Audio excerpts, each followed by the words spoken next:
So now we are inviting India, right? Yes, we pass the So, baton to okay. India. Can we see them?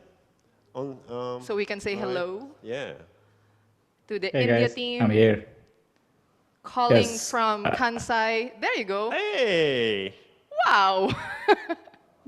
Hello. Avkash. Hi. Hey guys. Oh, Yay, Deepu. hello. Hi, Nice So hi, those to are hi, our hi. India meet you. team. Yes, Hey, it's amazing. What a talk. amazing. I don't know if you caught any part Great of job by Osaka Japan. Expo. Yes, you did it. Thank you for holding the fort in India. Yeah. Weeks into this, Very weeks good. into today. Oh, And now we pass the Sadhvaji. baton to you guys. Thank Yes. you so much. So I'll give you a few minutes of stage here. So, you know, just carry on. Torch is passed. Okay. Okay, sure. Thank you so much. So I think my name is Avkash, and I will be the moderator for next 3 hours while this torch is gonna be uh, being in the South Asian region. And we have a great group of people here to talk about AI and compassion. And first, I would say that Sadhvi ji to start our session by blessing her presence, and then we can start after that. It's so beautiful to be together and to be joining with our sisters and brothers sitting in Osaka, as well as our sisters and brothers around the world.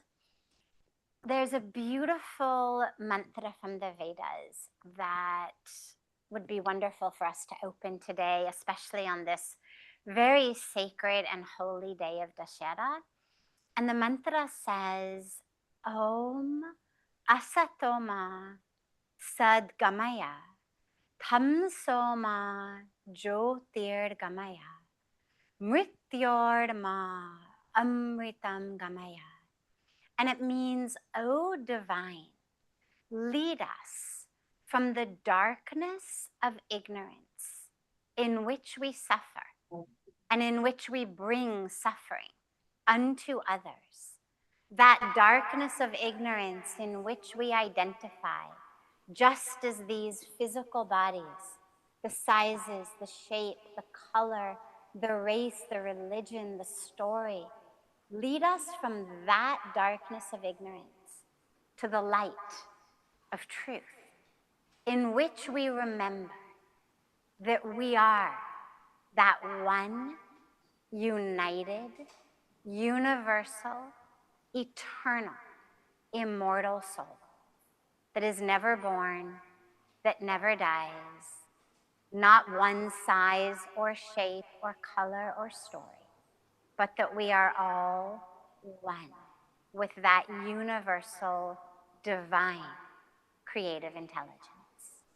Om, peace. Om, peace. Om, peace. Om, shanti, shanti, shanti. Perfect. I think it's a great start for us, and I would take few minutes so that we can introduce all the panelists who we have, and let's I will say Sadhviji that if she could spend some time and introduce us, and then I will just call other people to in the panel. So I think the way I was thinking is that because there are so many audience who may or may not have opportunity to get to know who the panelists are. So I thought that it would be better that if we can just spend a minute or two to just talk about why who we are as person, and what something we can really bring to this discussion for our audience. Sure. I'm Sadhvi Bhagawati Saraswati. I am based in Rishikesh, India, on the banks of the sacred Ganga River in the lap of the Himalayas. I'm originally from the United States, but I've been here almost 30 years and come from a academic Western scientific background with a degree from Stanford and a PhD in psychology, and now have been living, as you can tell from what I look like, the life of a monastic renunciant for almost 3 decades, and have a beautiful blessing of serving in a variety of capacities in a variety of different organizations and foundations working for the environment, for children, for women, for spiritual upliftment, and so much else. Perfect. Thank you so much.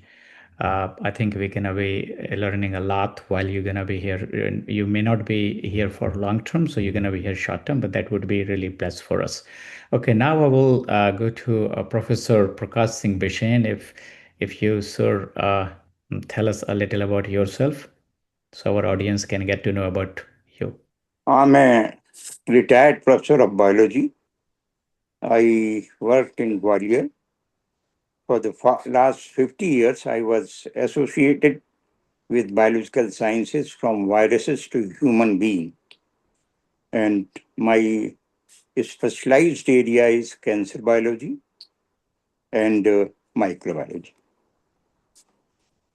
Perfect. Thank you. I think so. So at one side we have Sadhvi and at one side we have Professor Bisain. So so now you can so the audience in our session can get to know that we have really very diverse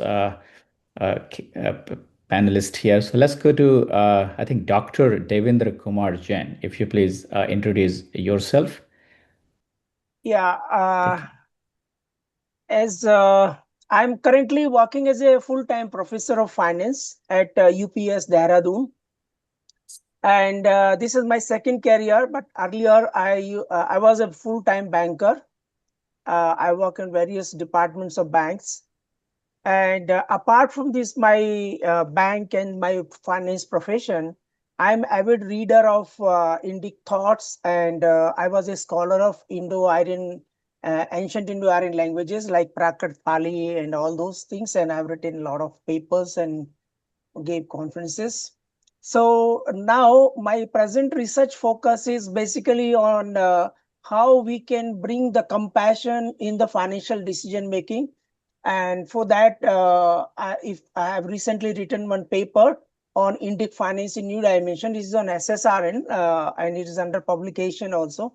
So that can be watched, where my vision is because in today's sustainability discourse, everybody is talking about the sustainability, but they are excluding the compassion towards animal.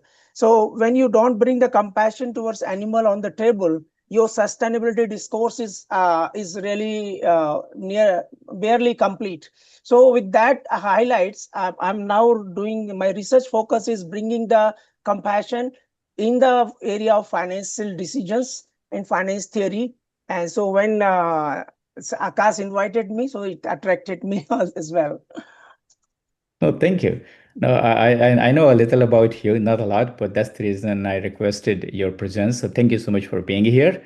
And now I will go to Saurabh Bhatt, and I know him a little also. So let's see, let's get to know about Saurabh, please. Yeah, thanks, Avkash. And good afternoon, everyone. This is Saurabh here. I am finance by qualification. I'm a finance professional. I'm a chartered accountant, but I am a technology entrepreneur running worked in corporate for close to 2 decades and then turned into entrepreneur. I run a technology consulting firm as well as involved in a good number of startups. So mostly I'm a combination of finance and technology based out of Mumbai. And Avkash and I go long back. We know each other for 4 decades now. So Absolutely, yeah. We played cricket together when we were kids. Okay, so thank you so much for being here. And then our last but not least, another participant, Anupam, if you please introduce us. Yeah, sure. Can you hear me? I just had speaker. Can you hear me? Absolutely. Yep. Yeah. Hello. Yeah, we can hear you. We can hear you. Yes. Okay, fine. I'm Anupam. I actually am living in Jhansi. I actually studied pharmacy masters and did job in pharmaceutical companies for 22 years. Currently, I am running my small business and also some websites which are for the promotion of one of my sites, which actually deals with the Sanatana Dharma and the puja articles which are used for the puja purposes. Now, this is a different kind of a business altogether. So, Avkash and I actually know each other for, I think, a long, long time from the college days.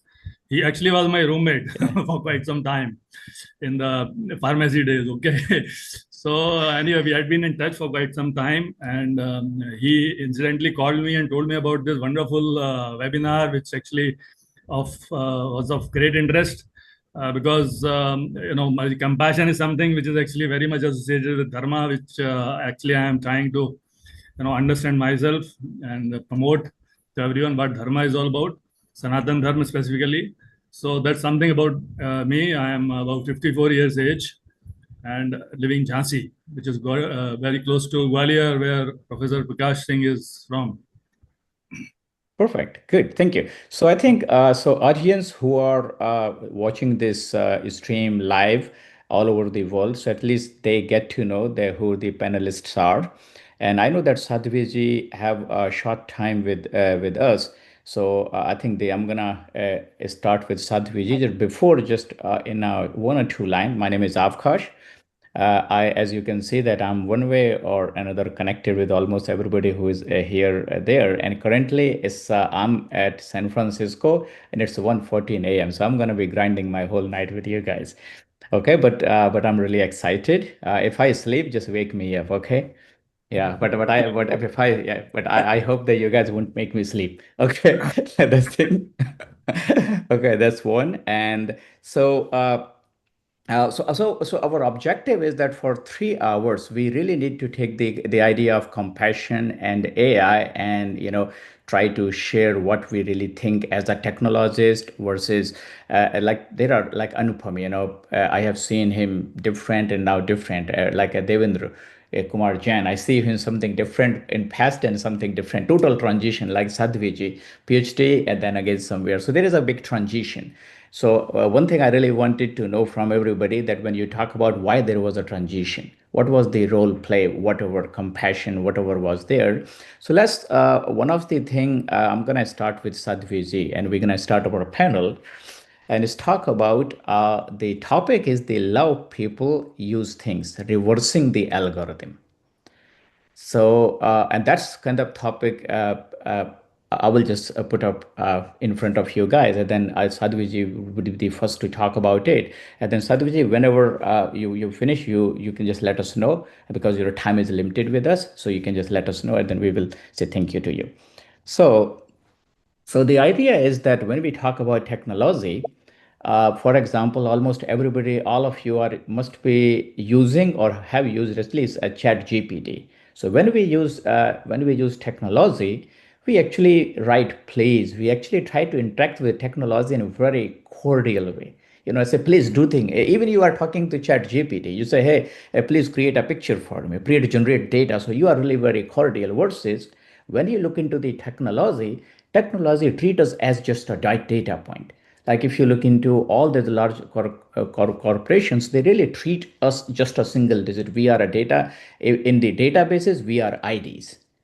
So while we treat technology in a very cordial, very human way, the technology treat us really very numeric way, like the for us. So that's where the question is. My request to Sadhviji would be that how she really thinks that in going forward, we really need to reverse this algorithm. We really need to change this matter that technology should treat us human more, and we should, if we want to say, if we want to deal with technology cordial way, we should keep doing it. It's not, there is no harm in doing that way, but at least it should be rewards to us. So please go ahead.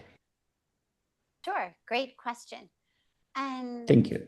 first of all, you had asked about transition. So beginning with transition Please. and then weaving into your question.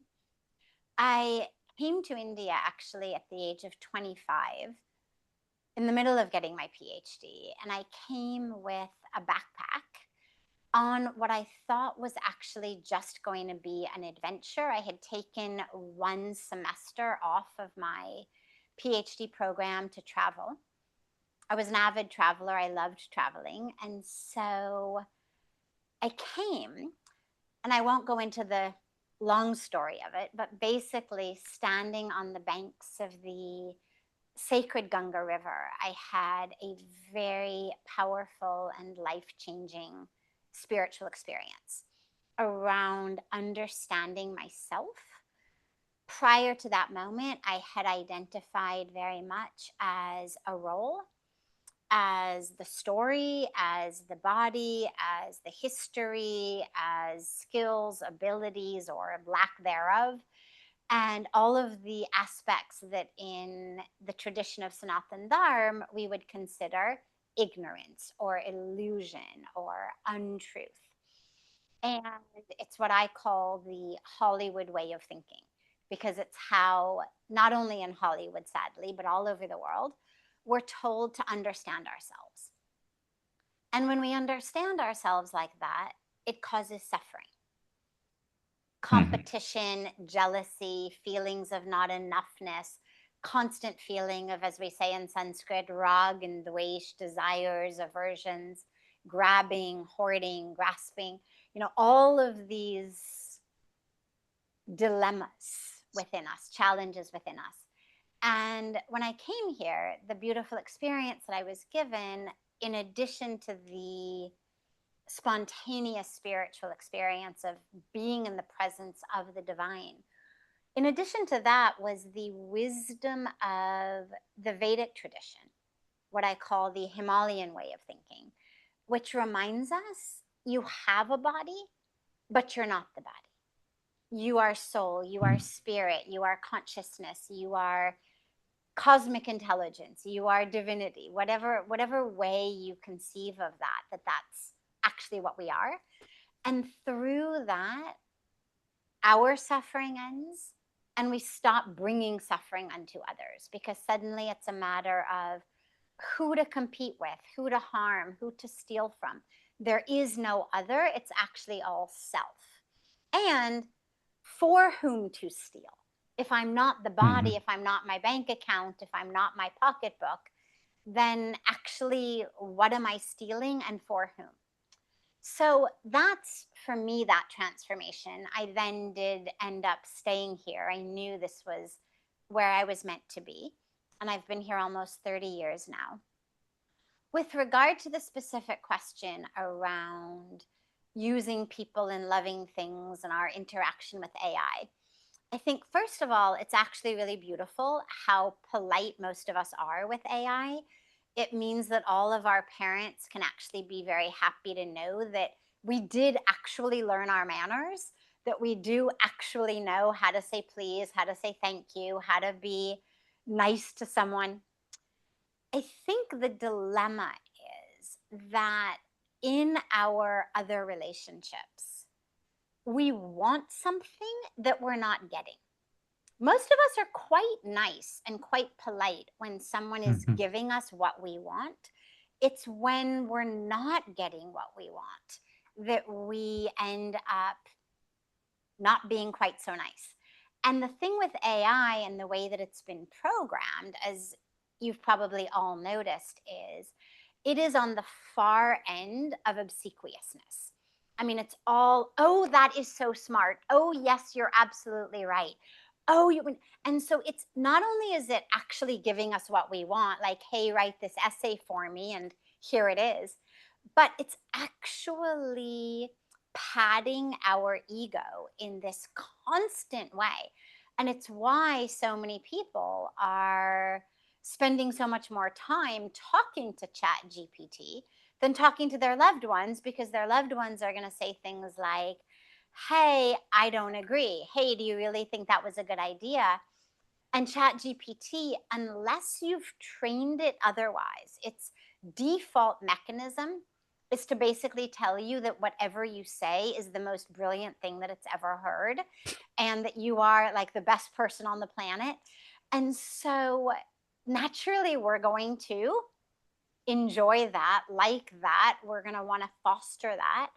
Yeah. I've noticed in myself also, I read an article several weeks ago about the amount of water that is wasted through the electricity generation every time you write please in your chat GPT prompt. And so I tried to make a concerted effort to actually stop writing please. And it's fascinating because in my mind, you get this idea of like, oh my God, well, I wouldn't want it to think that I was rude, and Yep, suddenly totally. we're concerned about, oh my God, this machine should not think that I've somehow lost my manners.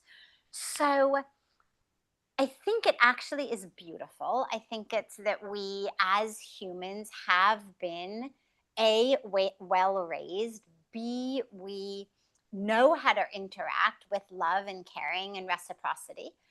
The dilemma is much more, to me, on an emotional, psychological, and spiritual level in our relationship with human beings, because human beings have opinions of their own. They're not always going to tell us that we are the most brilliant, beautiful thing ever created. They're going to disagree with us. They've got their own Yep. karmic package. Your chat GPT has no karmic package of its own. Whereas the human beings we're interacting with have their own karmic packages. They're on their own karmic journeys. And so a critical part of our spiritual journey, but also just our emotional evolution, psychological evolution, is to be able to be in the presence of someone who's not doing what we want, who's not acting the way that we would like, and nonetheless anchor in compassion, in kindness, in love. It's like the Buddhist practices of loving kindness, of metta. They'll have you begin with someone you love because it's easy. But then ultimately the practice is going to take you into sending metta or sharing metta with enemies. I know a lot of people who quite literally put a picture of their most unfavorite political leader on their altar in the morning. And they leave the picture, but in the morning when they come to the altar, it's a matter of, bowing to the divine in the form of however we worship, and then practicing seeing that divine in a particular political leader, a particular, other type of person who really we don't agree with whatsoever. And it's a practice of seeing that divine in all. So I think it's great that we're really nice with AI, but I think it's a very important spiritual practice to learn how to anchor in compassion and kindness with our fellow human beings, and also to really practice seeing that divine in them, not just seeing their roles. I mean, most of us know how to be polite to someone who is at a higher level than we are. Maybe it's our boss. Maybe it's some very wealthy person or powerful person. Like, we know how to do the yes, sir, G situation. But if it's somebody beneath us, or someone we see as beneath us, someone in a more, service level, we're going to be quite rude to them. And on a spiritual level, we're taught like that divine is in all. So honestly, I see this as much more of a spiritual dilemma than I do as a technological dilemma. I think it's great that we're polite to our devices. We just need to learn how to be more compassionate as humans as well. Perfect. Good. Thank you. So I think you're gonna be still with us. Is it okay? I'm so Good. sorry. So I just wanted to make sure that you still gonna be participating in our I'm panel. here. Please let us know. Yeah. I've got about another 5-7 minutes or so. Oh, perfect. Yeah. So I have till 2. so I got it. Okay. Yeah. So I think I would say that I will give next question to Professor Bisain based on I'm just making sure that my notes are here. So at least, okay.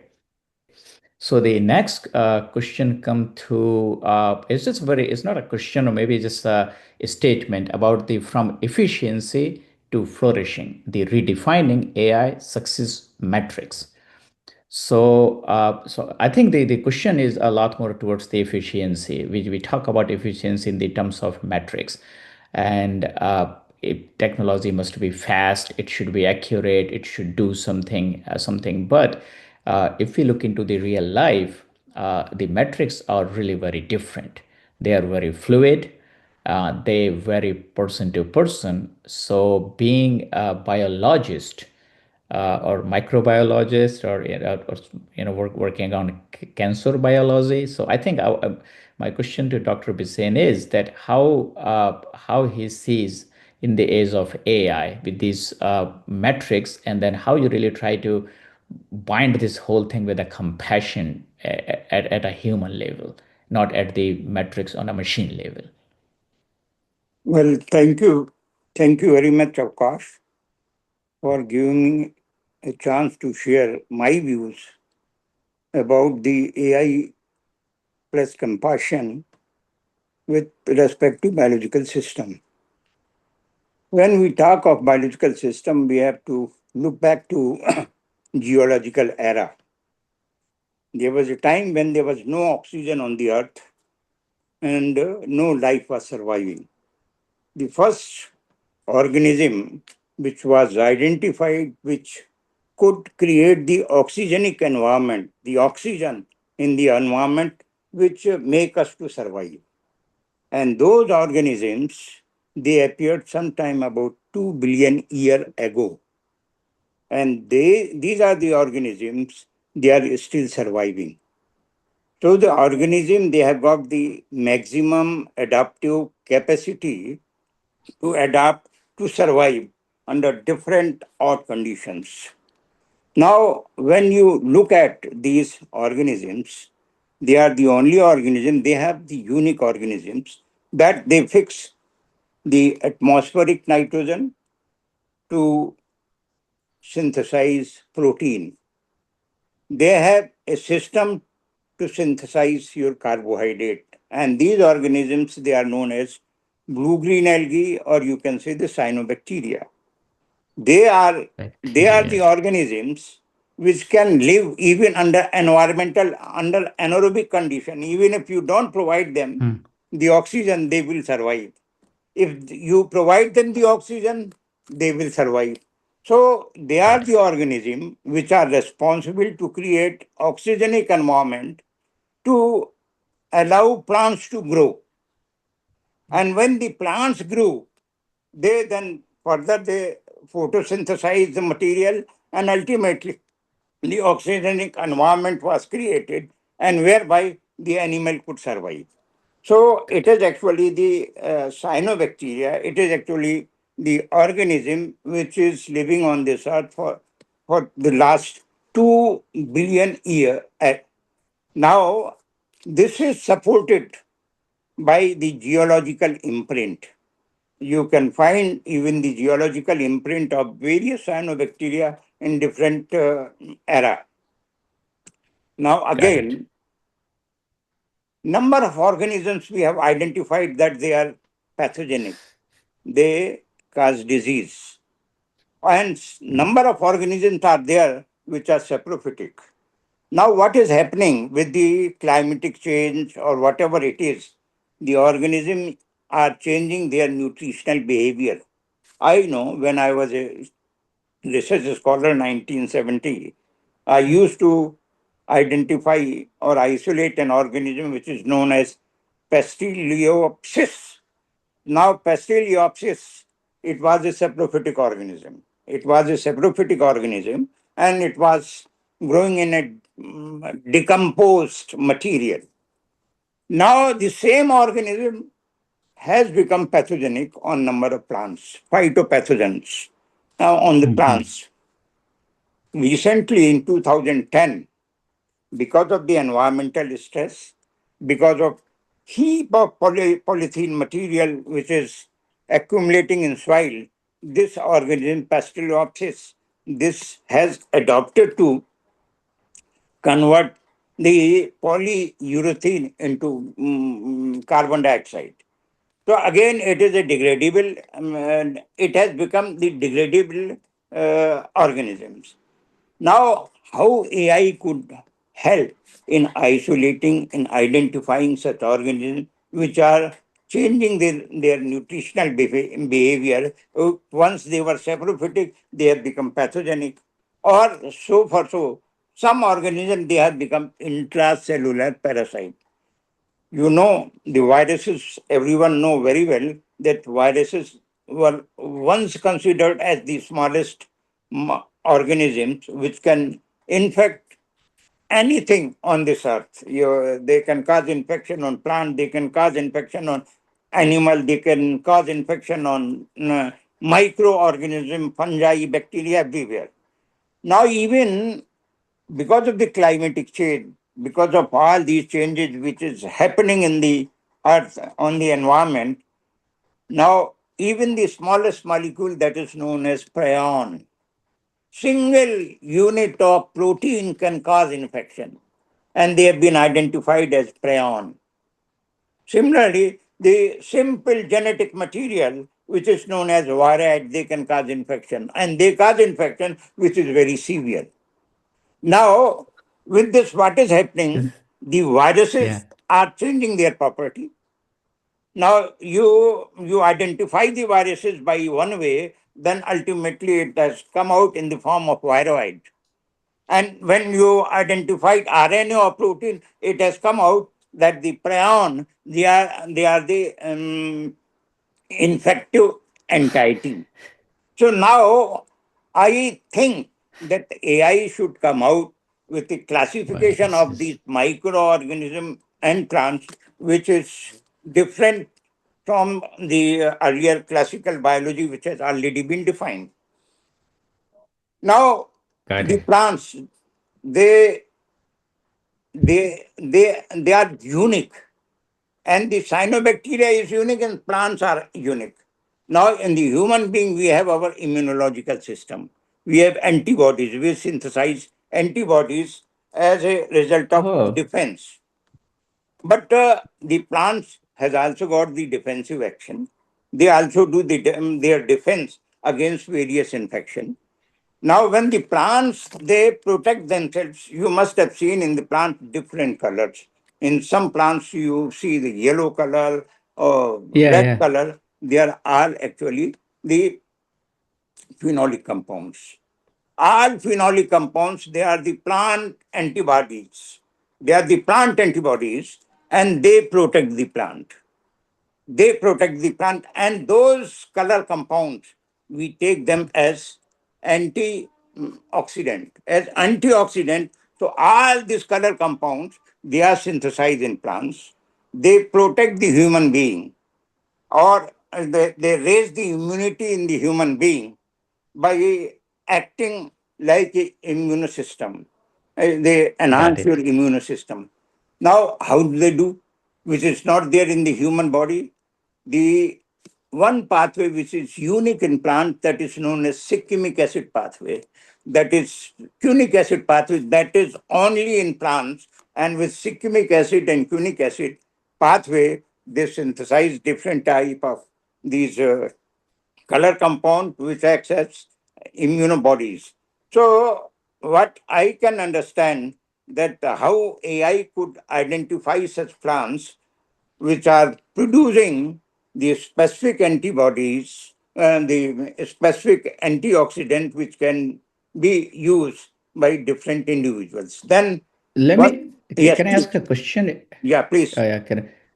Is there any way we can figure it out that what caused the compassion in a human? Is there any biology for compassion? Yeah.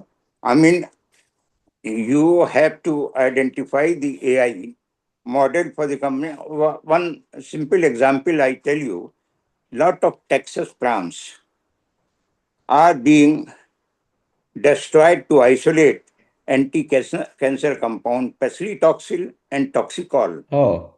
And though the American government, they just cut old plants and then replant the Texas plants. If your AI can help to identify the chemical compound which is synthesized inside the plant, which can be Got it. used, and you can save number of plants which are being cut to isolate few milligrams of anti-cancer drugs. And this, Got it. that is just because of an endophytic fungi. The Texas plant and endophytic fungi, they live in a mutualistic symbiotic relationship. And with that, they produce these anti-cancer compounds. This you can write about the Taxol and paclitaxel. They are Got it. isolated from different gymnospermous plant, and that is why the cancer drugs are quite expensive. So I'm getting question Yeah. about you, that if there is a way, because we are talking about compassion, like if there is a way we can figure it out, that what make us compassionate by identifying the biology, human biology, that would be great. And I don't see that AI is able to find as of now. Maybe it would be a challenge for AI in the coming years. AI has to work in the first thing, that the geological imprints. Okay. Then second thing is on the morphological aspects. Third thing is the biochemical pathways which are used to synthesize different type of beneficial chemical compound. One more thing I just want to explain over here. Yeah, please. Nowadays the people are talking about the probiotic. Now the Yeah. gut microbiota of a person living in Europe or living in America or living in India is different. The complete microbiota will be different from an individual who is living in different geographical area, because that varies with your fooding habits.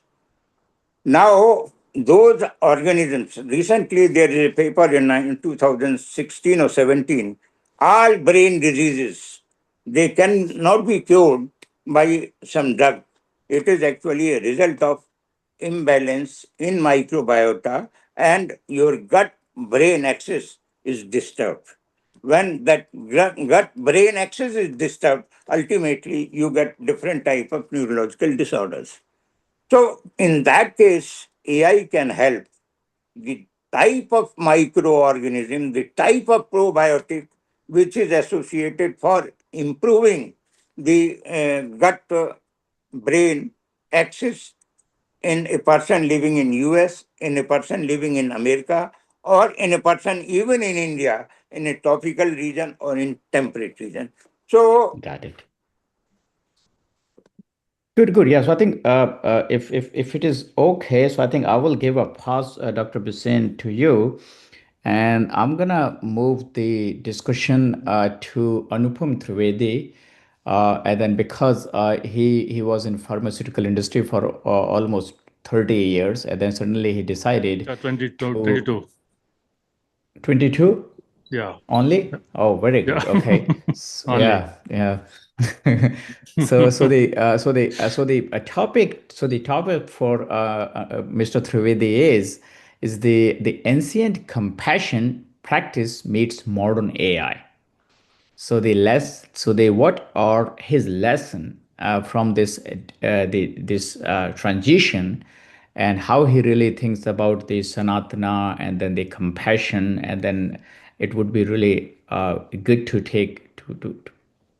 see Okay. what your take is on.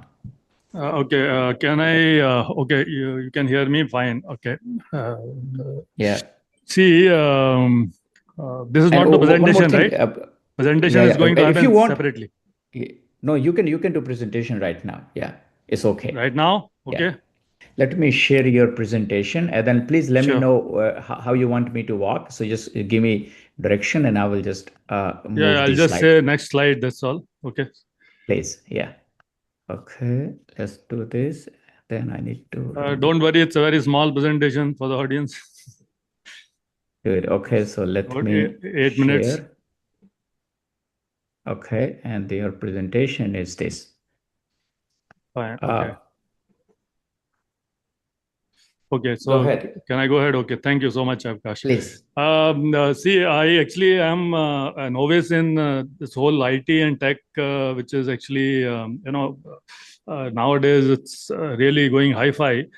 I don't know much about artificial intelligence, but I have two sites which actually, a part of my different business actually, which is selling puja items. Okay, and also solving problems through astrological solutions. I have a website on that.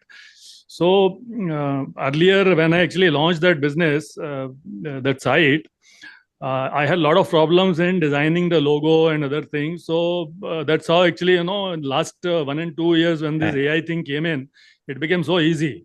Okay, so Totally. that's what actually I am, so happy about, and this is something which I am actually, using it for, like designing logo and making some nice pictures from AI.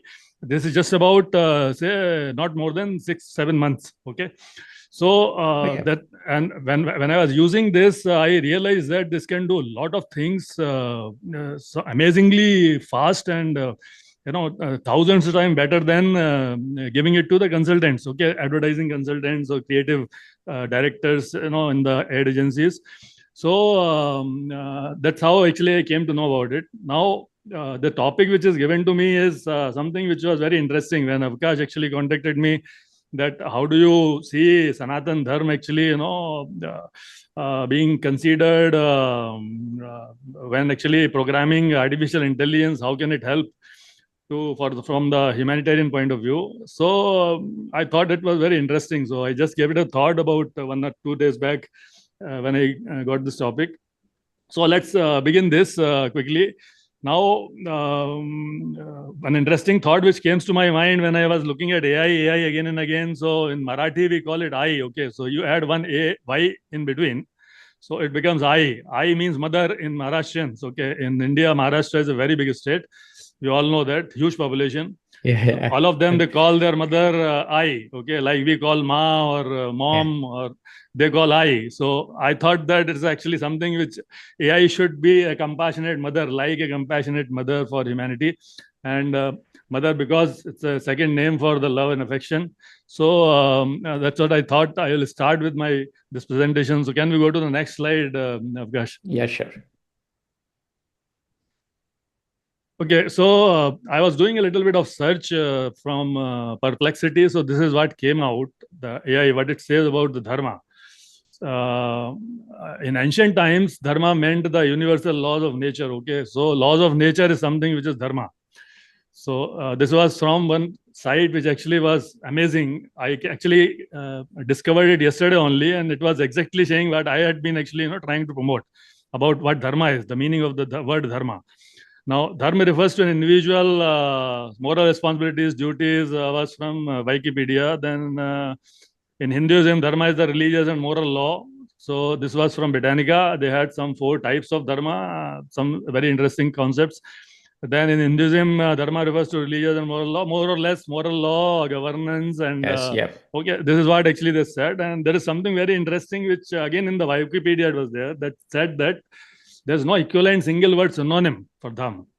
So if we are adding a suffix after the word Dharma, or if we are adding Dharma as a suffix to any other faith or this thing, that is actually not right the things to do, because Dharma is something which is totally different. There's no synonym for it. So let's go to the next slide. We'll understand what Dharma actually is and how we can integrate the principles of Dharma, which is now called Sanatana Dharma, into the AI whole programming. Okay, now Manu Maharaj actually was the first king in the beginning of the creation, and he is a son of Brahma. Okay, so he said in his Manusmriti that Dhritihi Chama Damo Asteyam Shocham Indriya Nigraha Dhir Vidya Satyam Akrodha Das Lakshanam Dharma Das Lakshanam. Okay, these are the 10 characteristics of the Dharma. Now, but you see these 10 characteristics of dharma, which are essential. Means if we have to call someone following dharma, these 10 things have to be followed by him. So I have just highlighted those points which actually make sense in terms of our today's topic. Okay, the compassion and the artificial intelligence and the compassion and the humanitarian values. Okay, so dhriti is meaning the patience. Okay, Chama means forgiveness. So to some extent, we can actually inculcate that into the programming of AI.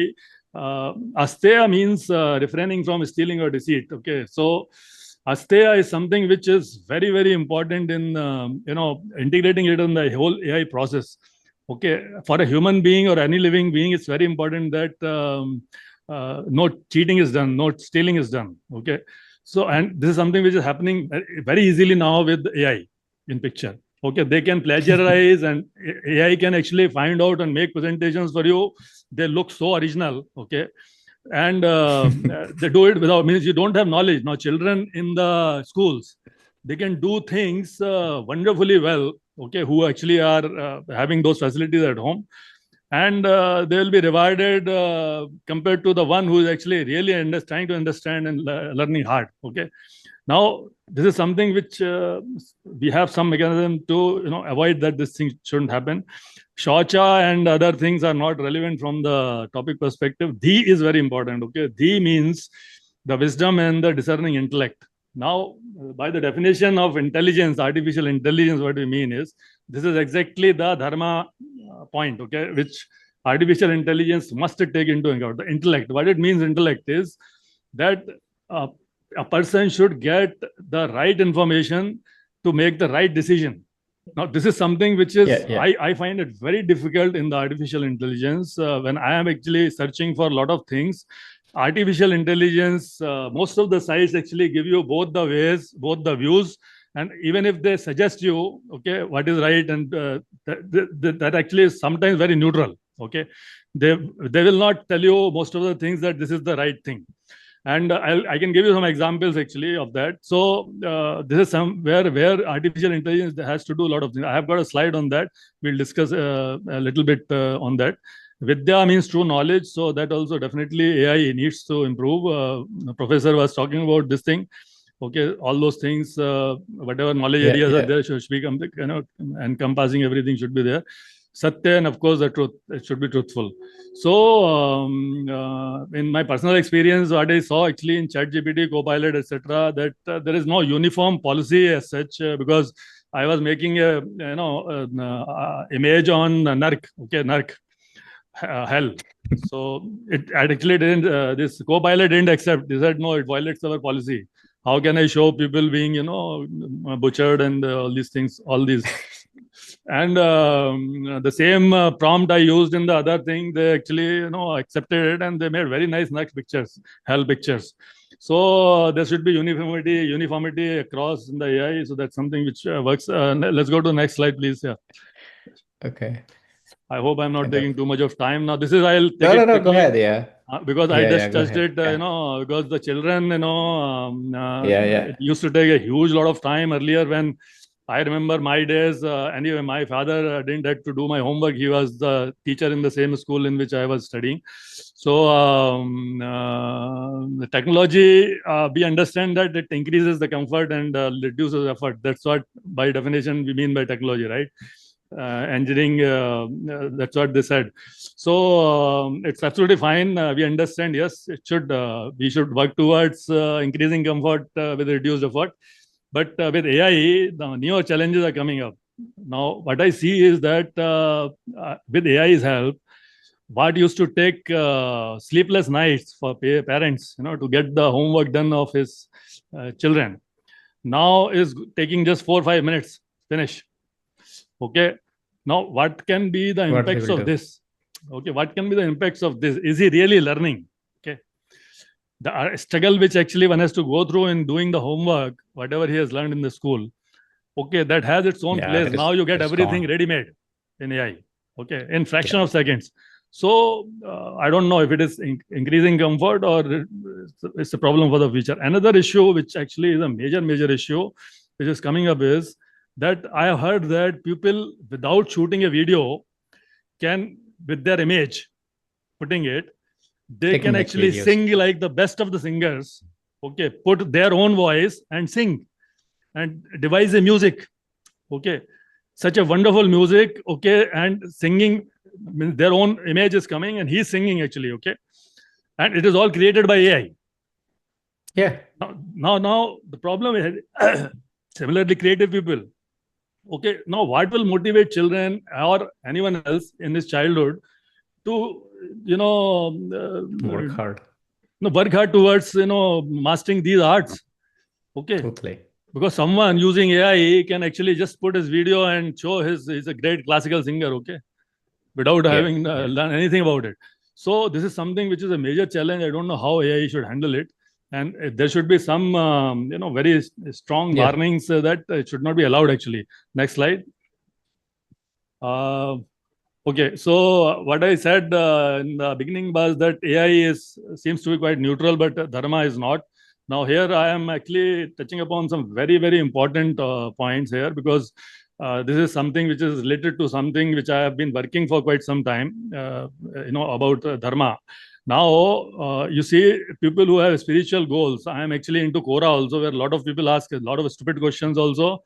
And there are some serious questions which are related to, people actually practicing some, different kind of spiritual practices by learning through AI or through internet. This can be extremely, extremely dangerous.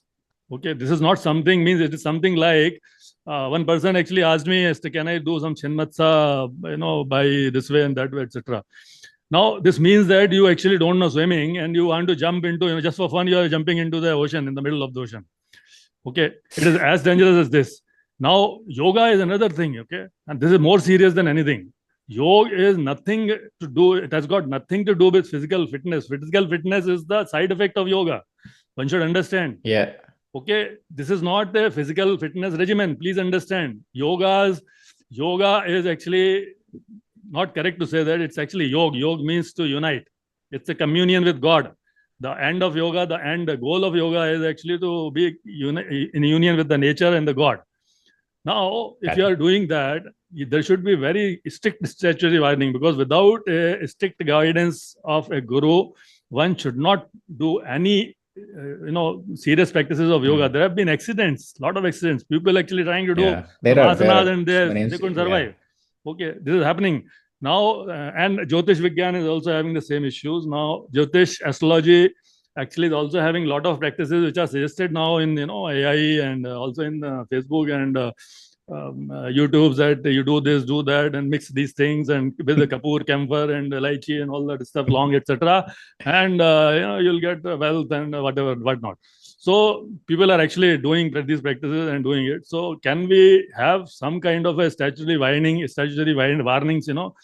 inculcated into all these kind of practices in the artificial intelligence? That should be extremely mother-like, behavior which we should expect from the artificial intelligence, which actually means compassion. Okay, and another suggestion is that possibly all companies which are into designing, programming these, can actually appoint or take someone external consultant in these subject areas to keep a watch. Okay, next slide. I think that's the last slide. Self-medication and problems with the misinterpretation of the medicines in the AI. This actually is creating a lot of problems in India, and in Western countries also. It's not much of a problem, but in India, it's creating huge lot of problem, because people are actually literally fighting with doctors. That it is written here like this in Google, and you have given me this treatment, and etc., etc. So neither they get treated. Okay, so this misinterpretation of the information, how to avoid that through AI should be considered. Self-medication is another big problem. So this is, anyway, we know. So that's it from my side. I think it's the last slide. Avkash. Okay. Thank you so much. I think okay. No worries. Yeah, I think I will come back to you. But I think so now we have now I will come back to our next panelist, and I think I'm going to take Saurabh this time. So, and I will talk a very different question here. So I just want audience to think about a little bit different. So what is happening is that AI is here, and there are two big things we have seen. One is AI based content generation, means the people worldwide can use AI to generate massive amount of content. Anybody with little understanding of technology can write prompt and then they can generate content. So AI generated content. And second is that because AI is trying to take to these early tasks, and that is causing a very big ripple in terms of the people who are doing those tasks. It means that there is a chance for joblessness. And if we look into these two things, they actually directly relate with compassion if we look into, because people who need job, and AI is really trying to take over their job. So these are the people who are trying to do these jobs so they can help their family. So it's a very big impact. And then it's just like, and then these numbers are really very large. So from Saurabh being entrepreneur, running a company, having a lot of people working in his organization, how he perceived the AI. And I would say try to focus on compassion part of his that how he really sees that even we are using AI within the organization, what would be the real role of the AI should be going forward. So I think that's something, if he could enlighten our audience that as being entrepreneur, how he really see the role of AI should be going forward. Thanks, Avkash, for including me in the panel and giving opportunity to share my views. And it's a very important and pertinent point what you have brought up. And we have been seeing so much layoffs happening across the globe over last 10-12 months. And these layoffs are cutting across technology companies as well as companies who are not the technology, but technology is enabling or is the driving force behind these layoffs. As you mentioned about the content creation, the tasks which are pretty much does not require a judgment. They are just rule-based work, what typically we call in corporate work, and which AI can do pretty well. I hope you guys can hear me. Yeah, Okay. totally. Yeah. So it boils down to, so AI is definitely disrupting a lot of jobs and taking away a lot of jobs. There are multiple aspects to it, and I will probably touch upon certain fundamental things and then get into how AI and the job market and the entire economy we are looking at of society. If we look at the principles of uh, it's not if you look at the principles of any economics or any organization or entity to be in, either we are looking at wealth maximization or we are looking at the welfare maximization. There's the two ways of doing anything, right? And either extreme is not good. Just operating on a one spectrum of just welfare maximization, because welfare cannot be maximized unless there is a right strike of wealth. On the other hand, just the wealth maximization cannot be objective of running any organization or any society. So the fine balance is, let's take it. So these are like two basic tenets how any organization is run, and the ideal one is which is probably at the middle or maybe a little bit tilted on one or other side, but it's a right combination of wealth and welfare maximization. Now, if we look at AI side, what is happening is we are seeing a lot of students who are not getting job passing out from really good colleges too, because these entry-level tasks are being done by AI. But as if you look at the as person go up in the spectrum and hierarchy, there will not be still things needs to be done by experienced human beings. Right now, we don't have that problem because we are having that bottom layer, which typically requires not much complex rule-driven work getting replaced with AI. And we have middle level layer and senior level layer being there who is doing work where AI cannot. But simulate a scenario where you don't have an entry level layer after 10 years. Then who is going to do the middle layer and senior layer work? Because that work has been entirely replaced by AI by and large. Yeah. Right. So two aspects. One, even from organization perspective, you may find immediate savings by bringing AI and scalability, non-linear growth, but it will restrict your growth or will not create a funnel of talent for the mid and senior management. because you have curtailed entry at bottom level. So this is Got it. on one side. This is in terms of, so organizations have to have a very mindful or right balance of where we leverage AI, though we can and can give great scalability, can give good amount of cost savings, but a right strike of balance between the two. And on the other hand, I see AI as an industrial revolution, what we had 200 years back or 200 odd years back. Where when if you look at industrial revolution, everybody thought that now things are getting mechanized, you will not have people working and all that. But what was the outcome?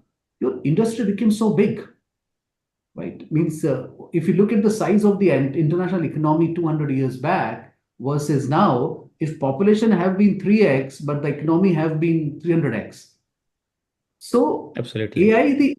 so the good part of AI is that it can be like industrial revolution movement, what we had 150 to 100 years back in the mechanical engineering, mechanical way, or or it is like a power loom movement what we have in apparel industry. Like Yeah. before coming power loom, it was being done manually, and when power loom came, people thought there will be no need for laborers to do apparels and entire textile industry. But you see, textile industry became like 1,000 times bigger than what probably would have been pre-power loom. Similarly, AI will create those opportunities which otherwise were not possible to be done, Yeah. or That's very or true. there was not business economics to operate or work them. But now AI will enable those things. But on the other hand, a balance has to be done that at the end of the day, if AI is replacing jobs and you don't have consumption being driven in any economy, you cannot survive beyond a point. Right? Yeah. And the concentration of wealth will become probably in the hands of 10 to 15 companies globally who are having the technology and proprietary technologies of AI, and concentration of wealth is there, but the money is not circulating in the economy. So it's a very fine balance, and organizations have to have I will say more than organizations, governing bodies will come with their own regulation, how you can use AI, how you cannot use AI, where you can use, where you cannot use. If you just 200 years back or 100 years back, there was not any prohibition in drugs in the world. They were being traded uh, flawlessly, Hopefully. means seamlessly across countries, cocaine and everything, right? Opium was the biggest thing. And because it was just another agricultural product which was being sold, when the time came, this is actually causing a lot of problem, and we see the real issue between China and UK emerge from the opium smuggling. We know that, and that's how East India Company come into play. That's another story. But what I'm trying to say is anything which first comes is and opium was actually basically used for the medication purposes, but there's another Yeah, offshoot of it initially. where it's used for different things, and that created an Yeah. entire ripple impact in the economy, and then different regulations were introduced. Uh, so anything, so we have seen the history that when anything comes, first it takes its place, and then regulators realize how we need to regulate it now. So my view is that we soon will see in next few years, there will be apex bodies internationally and at the country levels. There will be regulation of what kind of things AI should be allowed to do or not. As Mr. Trivedi just mentioned a few minutes back, that singing thing, which is definitely should not be somebody's copyright. How can you go and do that? But because it is available there is no monitoring, no regulation. It Yeah, is people. happening. Yeah.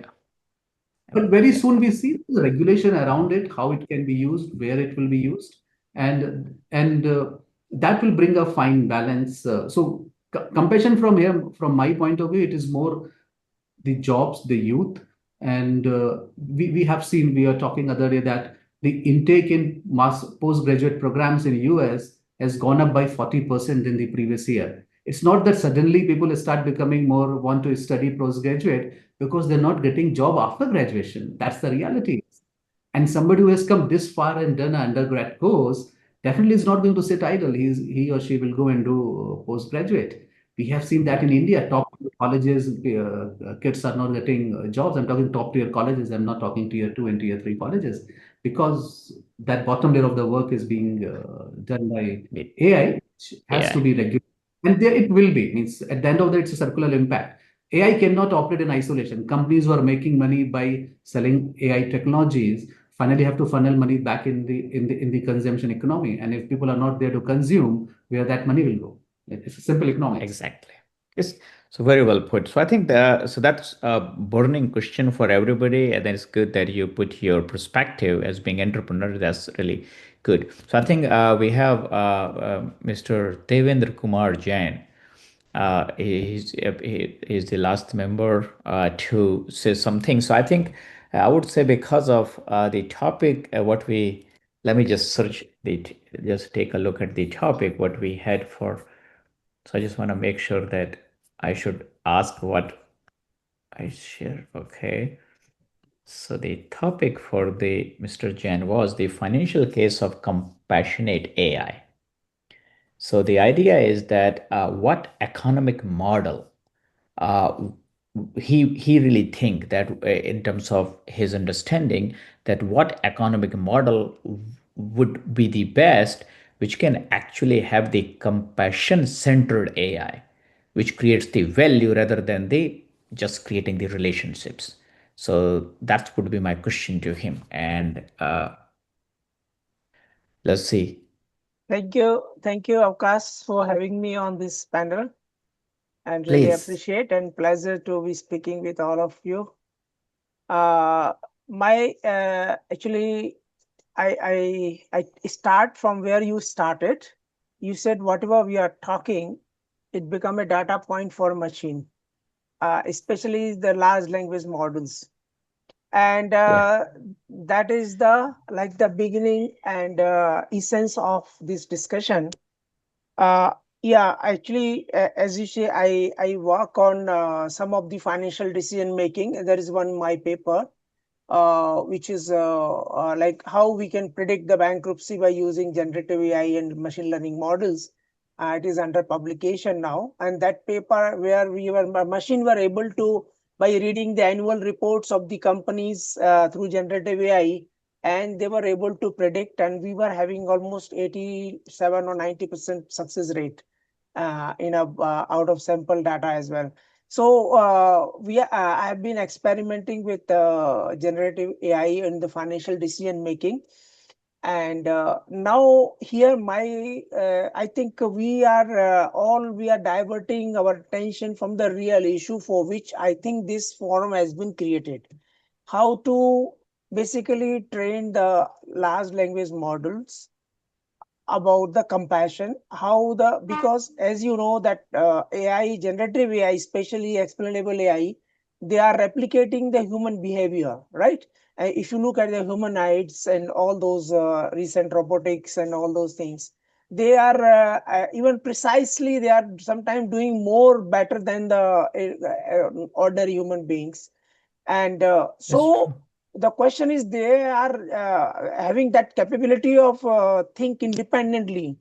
So in such scenario, this forum, if it is rightly implemented, if it has really to fulfill its objective, should only work on the compassion part, and the real work is how the compassion related data, because the problem with the compassion is because the diverse empathic compassion norms are there all over the world, right?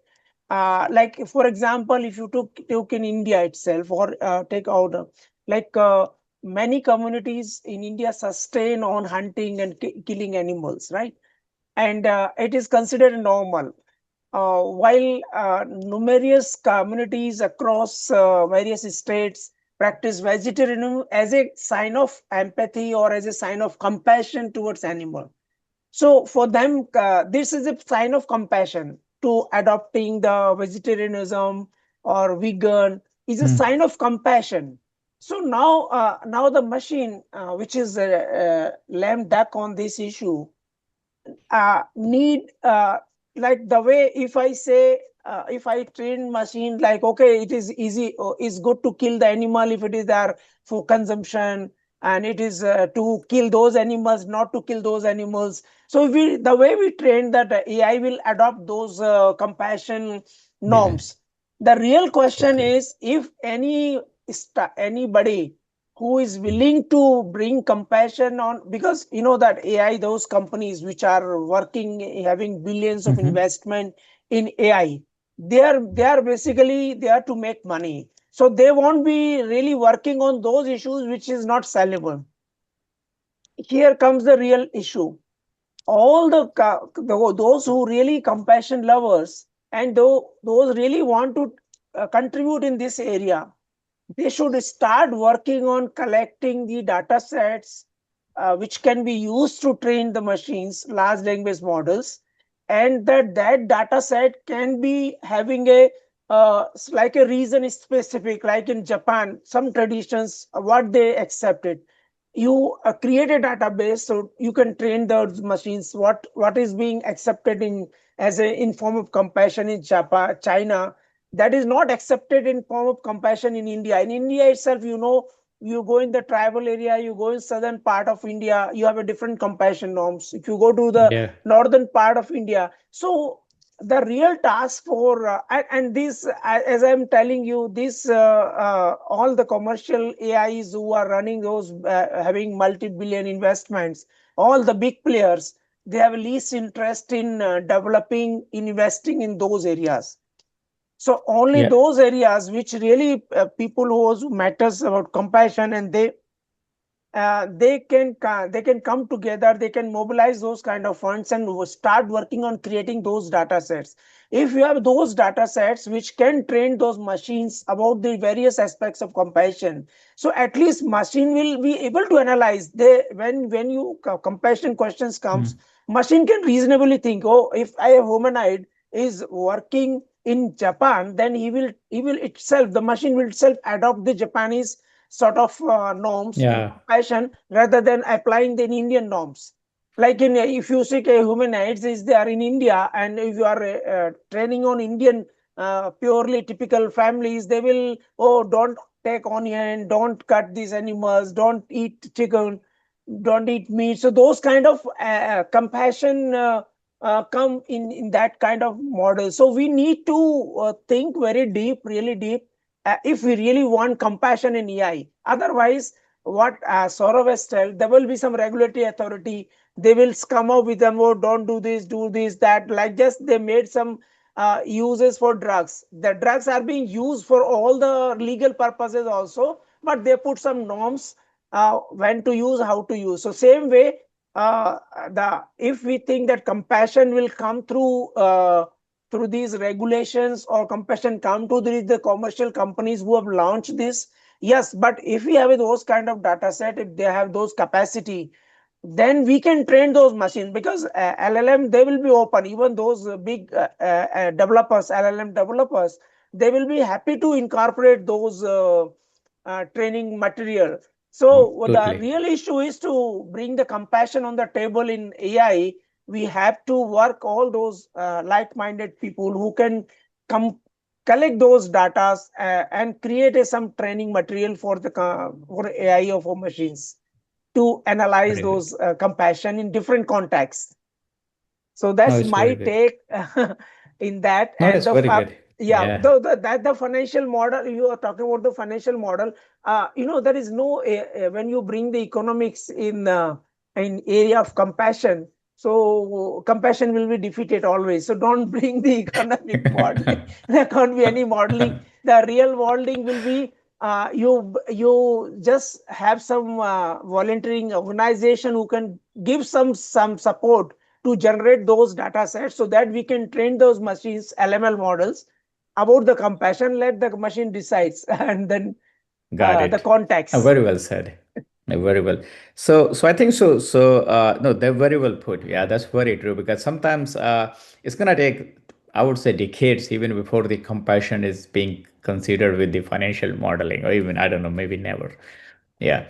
So that's nicely put. So I think so. The first part of our the session, the session which we call the South Asian, is kind of where the idea was that we can take individual panelists and give them a topic and then get their feedback. And that the topic was given, uh, yeah, Yeah, and topic was given based on either my discussion with them or what I really found that would be the panelist would be good in terms of sharing their feedback. So that's part. Now in the second phase, what I want to do is that I want to play a video. So I will play a video. It's about 3-minute video. I want to start sharing the video first, and then after I would bring all of our panelists on the screen together, and we will our format will be really very simple. Like there will be a simple question, and then the panelists just need to spend maybe 2 to 3 minutes to talk about how they really see, and then and then we will just take in question after question after question, and just try to go and then look into. So is that okay if I can play a video? Yes, please. Yeah. Awesome. Okay. Let me share my screen first. Greetings. I'm Dr. Sarah Lani, a cognitive neuroscientist with the Center for Brain Health at the University of Texas at Dallas. We can hear. What can I do to keep my brain healthy and strong? Like, should I do crossword puzzles? Should I practice holding my breath? People ask the craziest things. And the best answer that I can give is to practice compassion. Compassion is actually a really complex set of cognitive skills. So, when you want to be compassionate towards another, the first thing you have to do is really tune into them. You have to focus on what they're saying and what they're not saying. What is their body language telling you? Do they look different than when you talked to them yesterday? We use all of this information and we integrate it together in a skill called strategic social attention, the ability to focus on what other people's cues are telling you about them. Then we have to engage in perspective taking. And this is because empathy is a little bit different from sympathy. We can't just say, oh, I feel sorry for you, or I feel happy for you. We actually have to try putting ourselves in somebody else's shoes. We dig back into our own memory and find something that we can connect with and make that connection with them to truly be empathetic. So that's not only working your memory, but also your theory of mind, that ability to take another person's perspective. And then perhaps the hardest thing of all, we have to choose how to use all of this information to act. And so this involves, one, possibility thinking. Am I going to give them a pat on the shoulder? Am I going to give them a hug? Am I going to tell them about my experience with my childhood pet?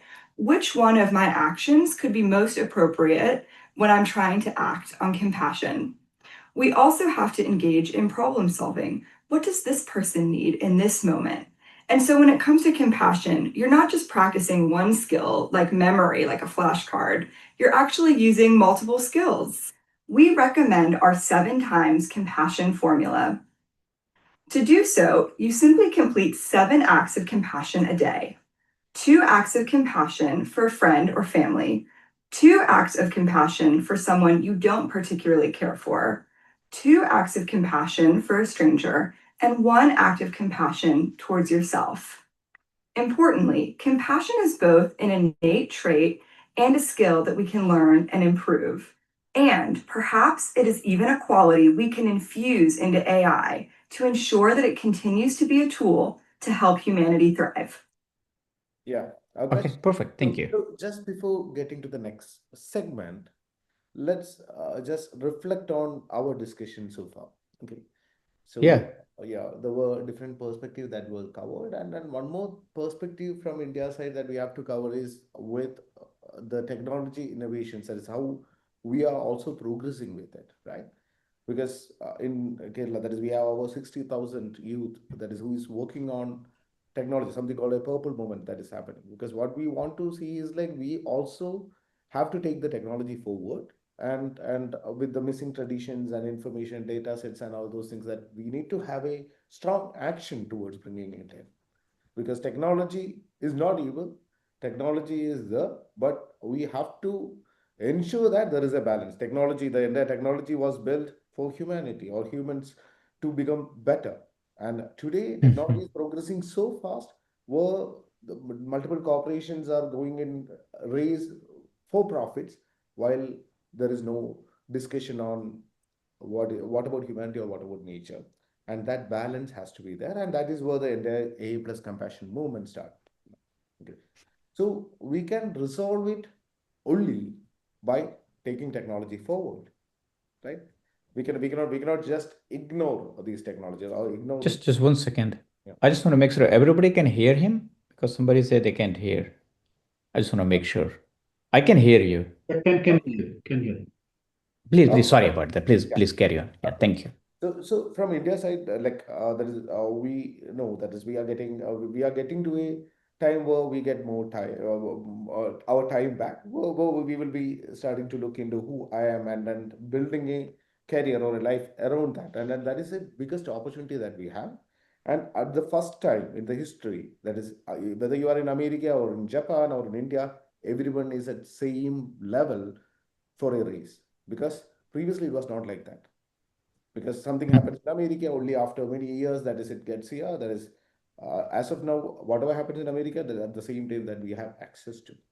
So equipping our next generation towards that race, and then preparing them on more oriented towards this compassion is one important factor what I want to bring as a point of discussion, because our youth, that is, what should they do?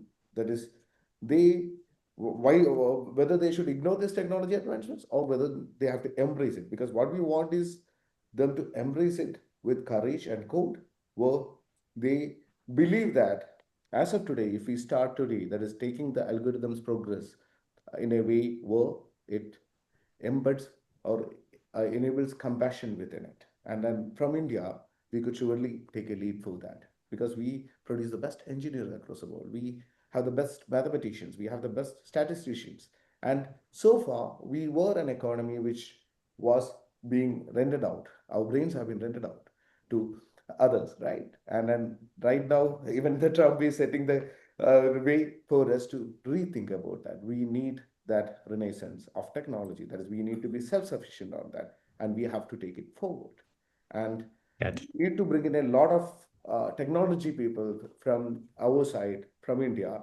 It is there is ethical part for sure, that ethics need to be considered, embedded, and we need the technology part also into it to take these things forward. And I'm very sure that in this race there is a prominent role India has to play.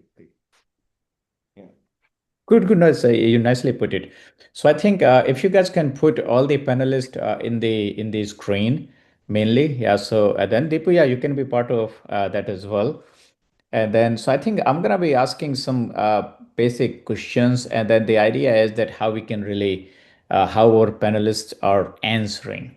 So okay, so okay, we have okay, Mr. Jain. Okay, I think the Sadhvi ji and the Mr. Dr. Bisain, they really they had little time crunch, so they decided to leave, and so we just want to say thank you so much for their presence. It was good to have them here. So the question I have is related with the success metrics. So the what we are trying to say is that we need to define the flourishing in terms of, and the question is that what are one or two concrete indicators that would show that an AI system is helping people thrive, not just making them productive. So, so what the question is more towards that, not look AI just to being productive. We really need to see productive means just now, thrive, long term. So, if our panelist can come up with at least one or two some indicator that really shows that yeah, the AI systems are really going to help people thrive, not just making them productive. Let's talk. Let's the question we can ask to Saurabh now.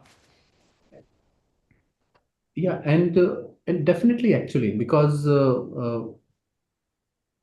I personally believe that still in the area of biological sciences, knowing about human body and inside human body means that what we have been reading, we still don't know more than 5-10% of how body behaves and all that. I think one of the biggest contribution for the humanity can be AI in the field. There are many actually, but my personal belief is that the human biology, the what inside in the human body, And there are the things, diseases which have been there for hundreds of years, and we have we have been talking to being at Mars and universe and different galaxies, Yep. but in 5.5, 6 feet of body, we don't know what is happening. And so I'm very hopeful and very positive about AI's impact in biological sciences. One simple example is, earlier to launch a drug used to take 8 to 10 years of the trials and everything. And now with the simulation, with the help of AI, we are looking at a drug can be introduced in market, what, 18 months or 12 or 18 months. Because the trial which permutation combination which you used to do on human beings or living beings, and supporting with all the things, 8 to 10 years minimum used to take, now that can be fast tracked to 18 months. And this is one of the biggest manifestation of AI usage. I personally think that where we do not have anything else which can help. Got it. Yeah. So being productive to thrive is a very good example in that respect. Yeah. How about DK Jain?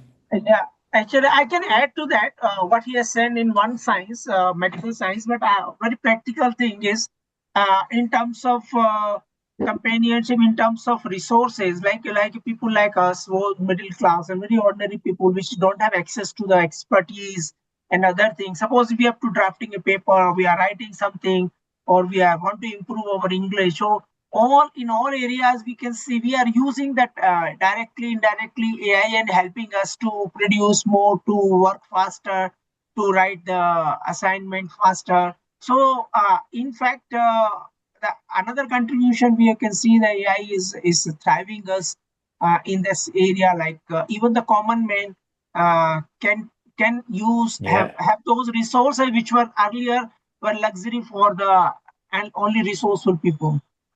That's my that's one. very I true. just want to add to what Saurav has said. Of course, medical science is going to a new level.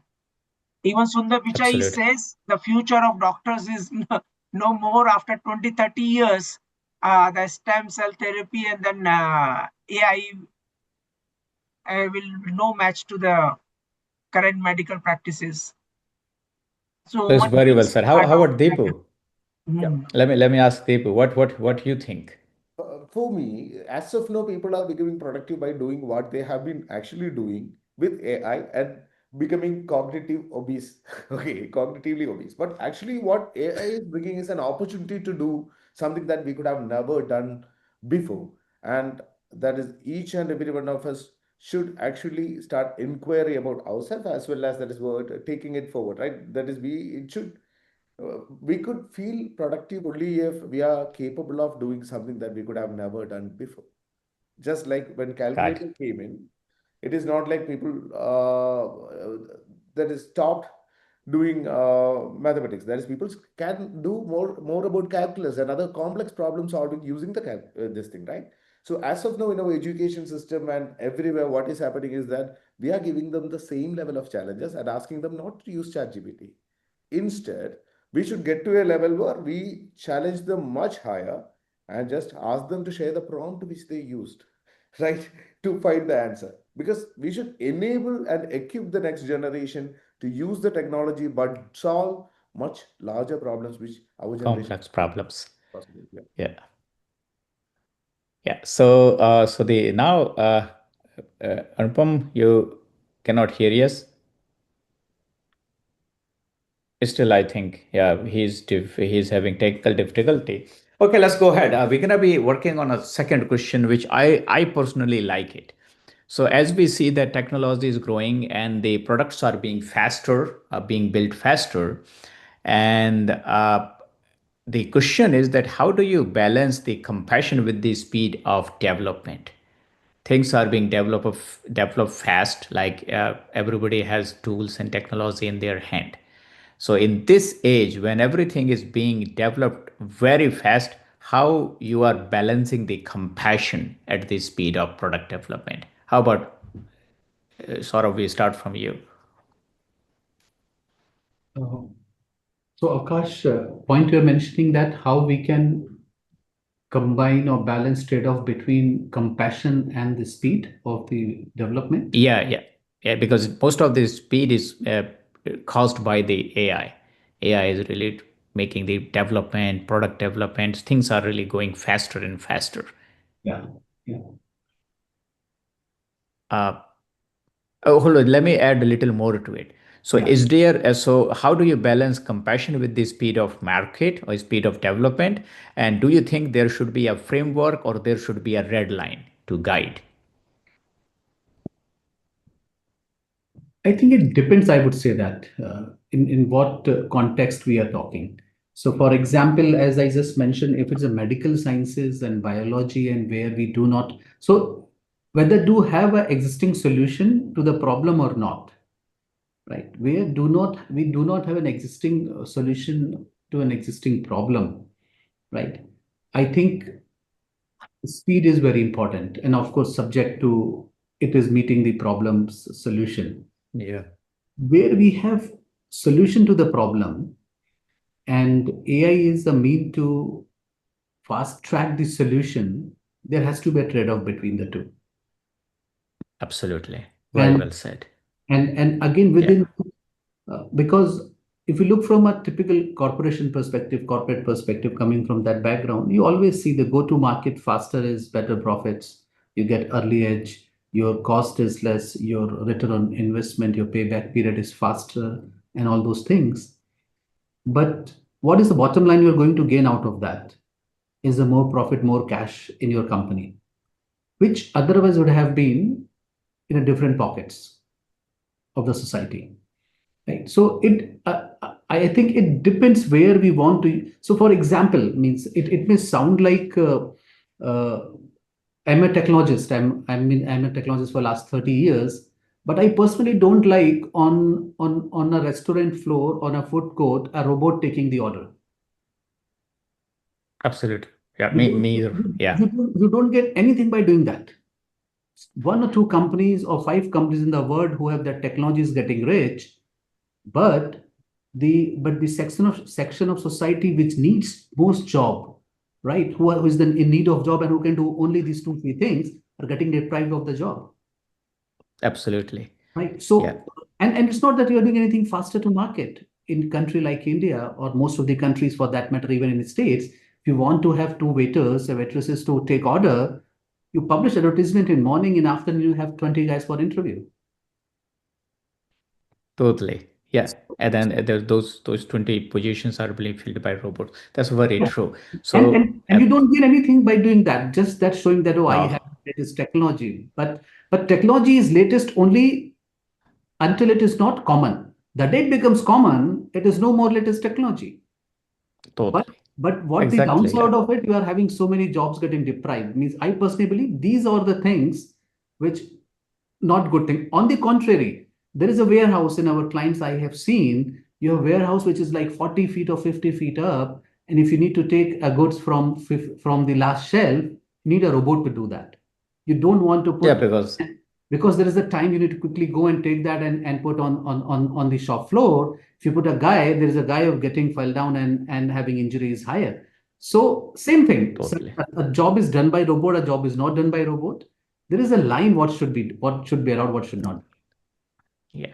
And I think initially you said that there should be some way, some kind of regulatory, something should come which really guide us. Otherwise, it's gonna be worldwide. Yeah, it's not gonna be okay. How about autonomous car is a classic example. Maybe the fantastic technology advancement. You need India more than 15-20 lakhs drivers to go out of job for that. Definitely not.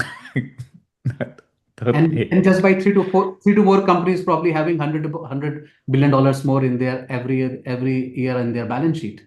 That's the trade-off we are talking. That's all. Yeah, totally. Yeah. So, Avkash, my suggestion to your question is, have to rephrase it, because what you are talking, what he has, Saurabh has mentioned in the context. So I don't think it is a question of compassion. Here, what you are talking about, the question of ethics. So how best ethical practices we can bring in while using the AI. So, and then regulatory authority can come into picture, and there's some company norms also can come, individual company norms can also come into the pictures. So we let us be very clear about the compassion, the use of contextualization of compassion. So compassion, we are thinking because AI is generative AI or large language models. They are replicating the human behavior. So they should also adopt the compassionate part of human behavior. And so let us focus on that aspect rather than that what you have brought in is a regulatory and ethical practices. Like you are saying that what best ethical practices we can bring in the businesses while using the AI related tools. No, But no, no, Yeah. Mr. when we have to just talk about the compassion, we just look at the human behavior and how machine will adopt those compassionate behavior. And those compassionate behavior will also be contextualized in that sense. It will be a different reason specific and human being specific. Asians, Africans, all will have a different kind of compassionate behavior. I got it. That's Okay, Saurabh, you wanted to say something? Yeah. Yeah, Mr. Then I answered a question he had specifically on productivity, not on the compassion. Yeah. So Yeah, yeah. definitely your Yeah. answer was basically is bringing productivity with the related to ethics, right? Now bringing what are the best ethical practices in that business while Yeah. you are So describing it that.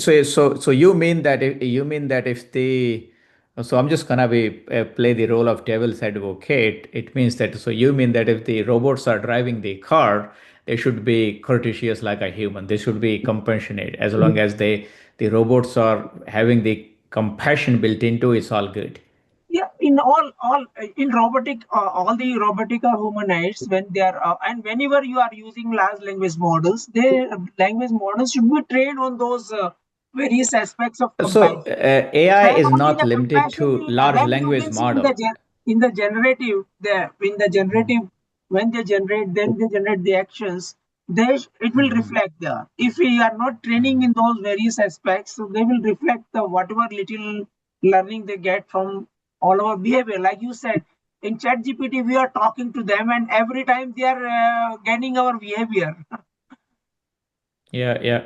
Okay, very good. Okay, Anupam is still having a difficulty, so I'm gonna jump to next question. But before that, Deepu, you have something to Yeah, say? yeah, yeah, because it is Yeah. not about AI being compassionate. It is because AI is, as of now, the algorithmic progress is only to a level where that is, it is system is as good as what data went into it, right? And then it has to go a long way to actually get to that level. That is with compassion of this. But what the point that we have to talk is mostly about that balance, right? That is when everyone is going towards the innovations and in the money rush and all those things. That is how can we balance this thing where this job loss that might happen, right? How can we balance that? Earth, that is the global warming is increasing and everybody is bringing GPU clusters and all those things. How can we balance? How can innovations on the other side, which actually balances the damage displayed by the AI? We should actually have, of course, some type of indexes, like just like innovation index or A plus compassion index, and check like which country is creating more damage and then how much it is getting balanced. Just like carbon credits, there should be an innovation index or some mechanisms or metrics should come there. And even a hackathon, when it happens, we should look like how many goes to the one side, just of profit, and how many is looking into the humans and nature.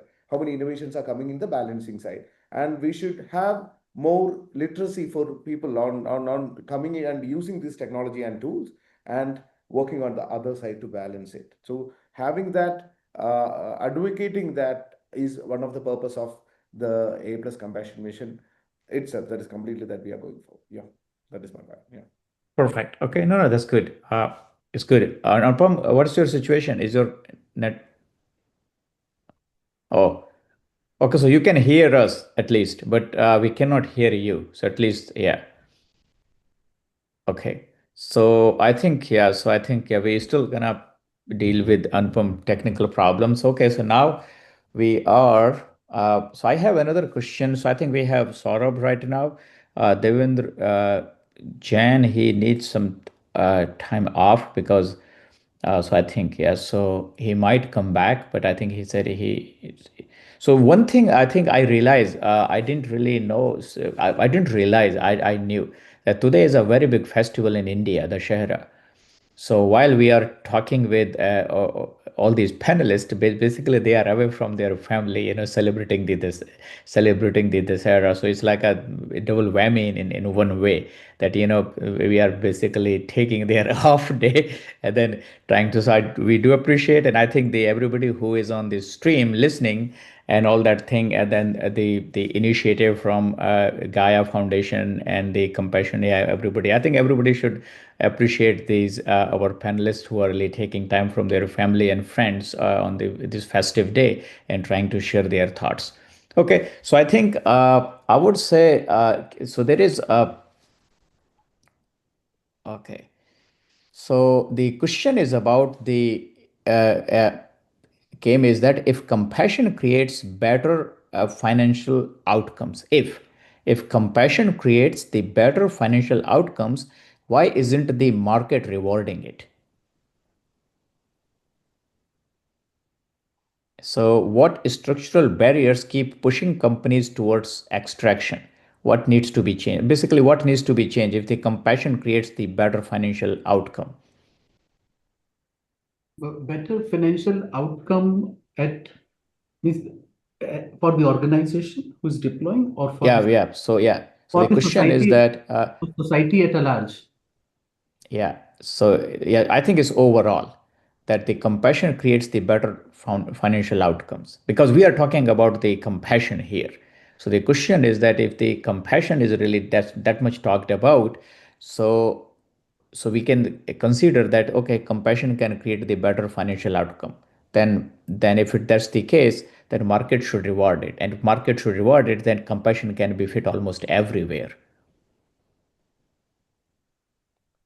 So what needs to be changed in order to make this happen? My personal view is that compassion may not always reward financially better. Oh, yeah, totally. Yeah. Somebody calls in your you have an automobile assembly line which runs 1.5 kilometer line, where from the beginning you put a chassis and the end car comes out, and your 20% of his staff says that I'm not well today, I'm having headache, I cannot come office. Your entire assembly line stops. Compassion says that okay, if you're not feeling well, don't come. But we'll strike a balance, boss. I still need 10% guys I can give. I still need 10% guys. You'll feel like a rude, but in order to company to still run and other 80% guys who are working to pay their salary, you have to have these 10 guys also to You come. have to So put basically, it's yeah. compassion. We're not compassionate, but it's not always. That's my view. Is means it's yes, Yeah. it's true, but it's very subjective in which context. It's very yeah. And here we're drawing the line of Yeah. compassion. So what you are saying is that yeah, so the statement which is say that the compassion can create the financial outcome, it means that that's not the case all the time.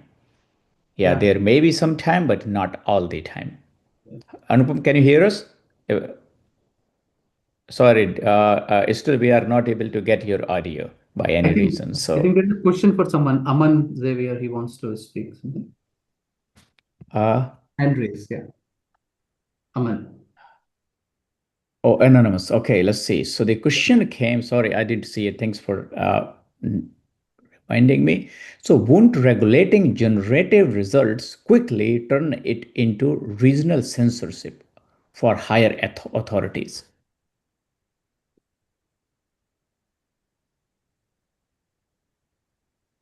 Yeah, means So regional censorship. Yep. Yeah. So the question is that won't the regulating generative results quickly turn it into regional censorship for higher authorities? Yeah, means regulatory is always means regulation brings Sense. Puts a boundary, and now the thing Yep. is how big is that boundary we are putting? Right? Means are we yeah,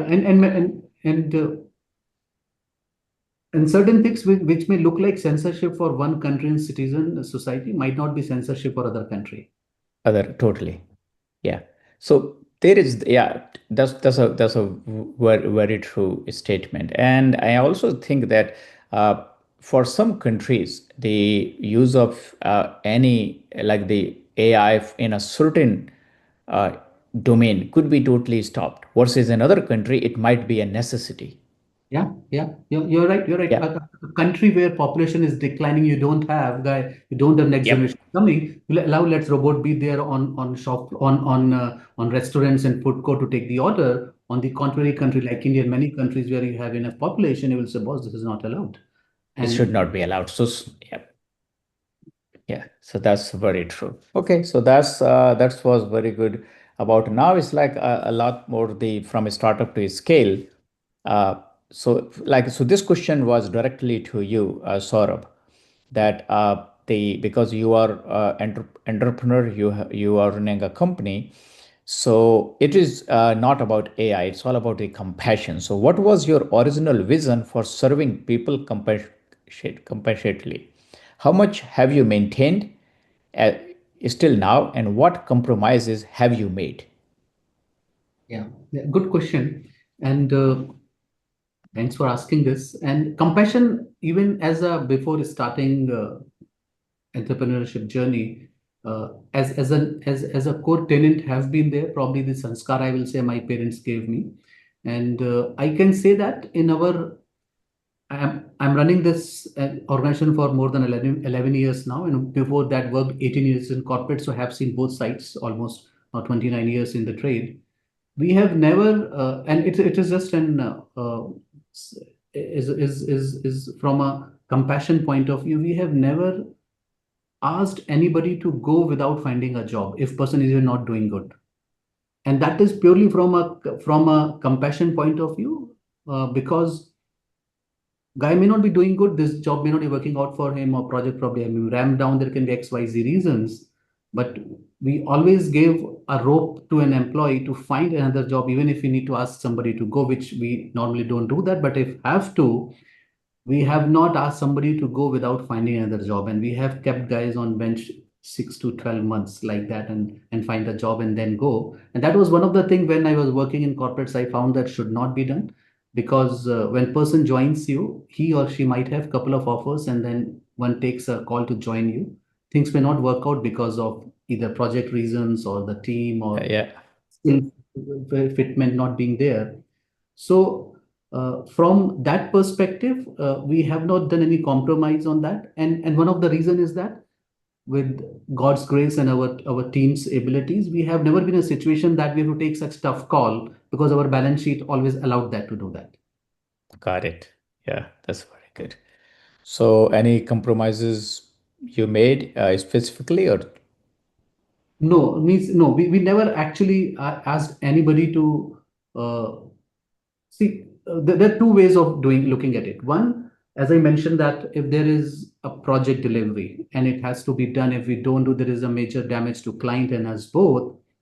On face, somebody if somebody calls and says I'm having headache, will not come today, and then project manager says, boss, you have to come today and do it. We have to draw a line whether this is doable or it is not doable.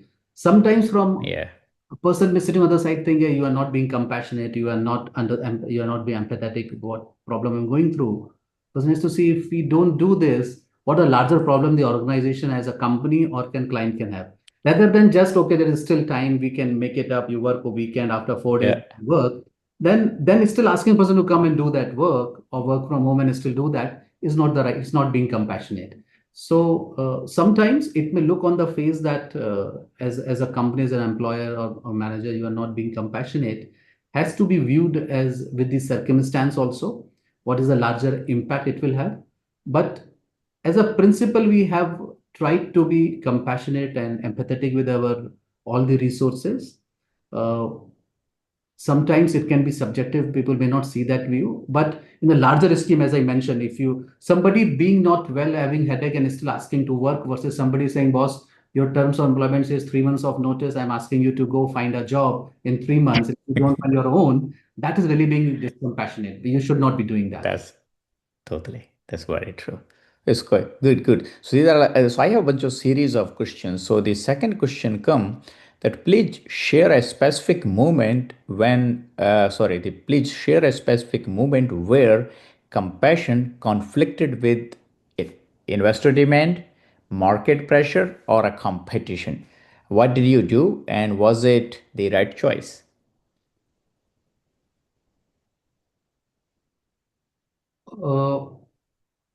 Market demand and competition. Share a specific moment where the compassion conflicted with the either investor demand or market pressure or competition. And what did you do, and was it a right choice? Yeah, so I will add fourth item also to that, or aspect to that, that is client demand or client need.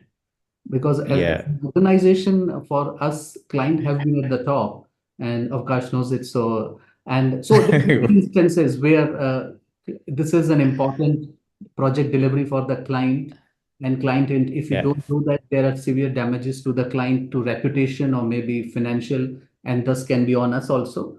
Sometimes as a leader, you have to take certain steps which may not look like being compassionate, but I'm again talking in terms of person not willing to work due to health reasons, or sometimes I have applied vacation, this was my plan, but now things have gone difficult from client perspective and client is pushing. Yes, we have to do that. And in my 3 decades of career, I'm not directly involved in projects now, so I may not be able to say specific instance happened in like 2 years back or 5 years back. But there will be circumstances where one has to take that call. But that has to be a very judicious call. We are not definitely asking somebody to work on something which is really, if they do, there will be a big issue for them. But yeah, during project deliveries and all that, sometimes have to take that decision. Have to take. Yeah, and I think as a business, I have been in industry, so I can understand. Yeah, sometimes you have to do things when you really do not want to do due to compassion or whatever reasons, but you still have to do it. Yeah, because if I say no, I never did that in last 29 years, then I'm definitely lying. It's not possible. Yeah, if you have been it's doing. not possible. Yeah, yeah.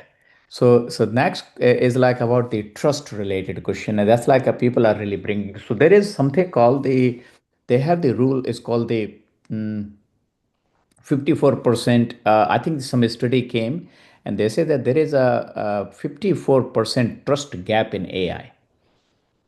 I don't know who really came to ask.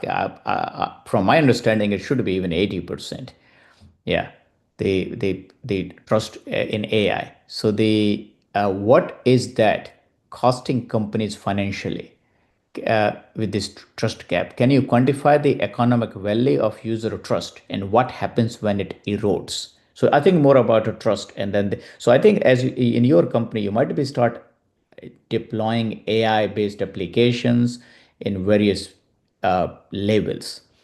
And even when there is a 54% trust gap in AI, are you still applying it? Is it really costing in terms of trust for your company, even when people say there is a 54% trust? So, what is your answer as an entrepreneur?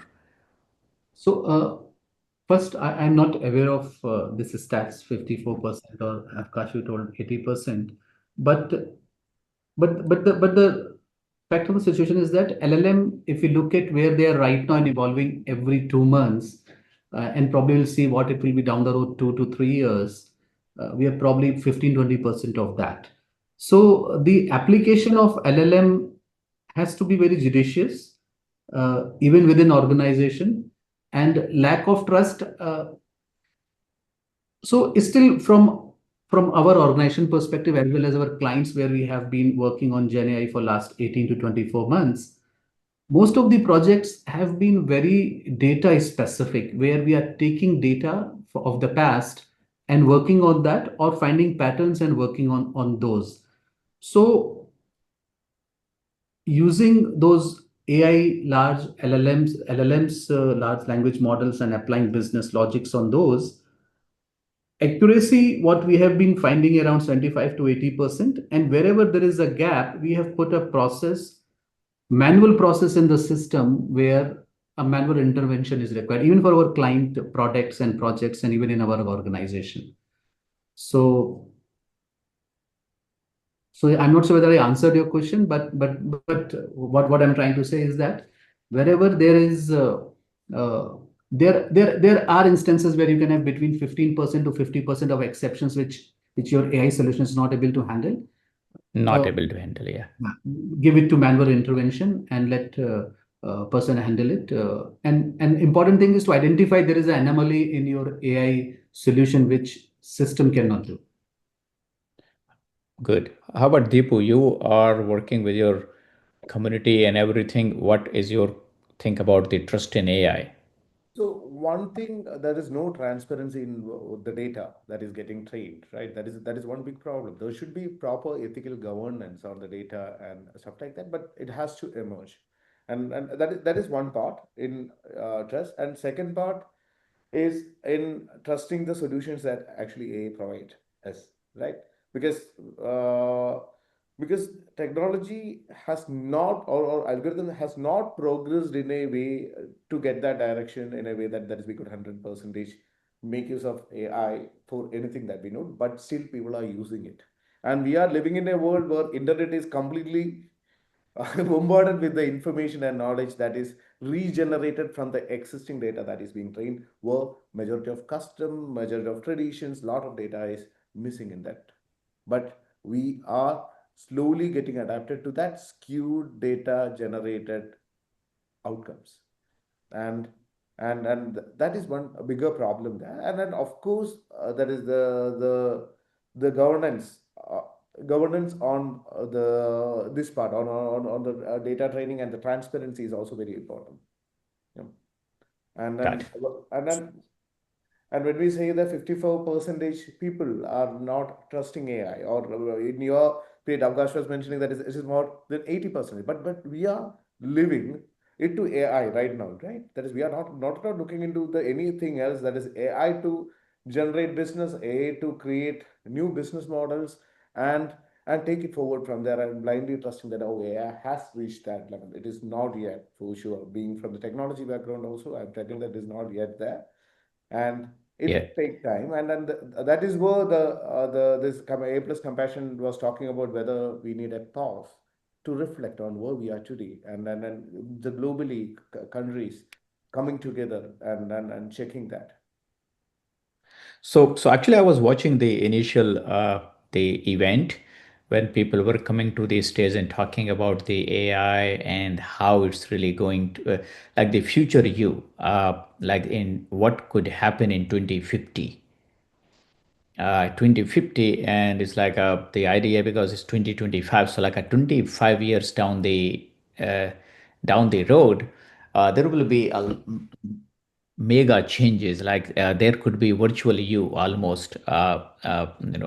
There will be a machine which is, I don't know, it's going to look like me or not, or look like you or not, but there could be a virtual machine which pretty much act like you, think like you, do like you. It may not have your soul, but at least it can act. It can do a lot of it. So there is a definite opportunity for having a virtual you. Uh, that's everybody believe is definitely is there.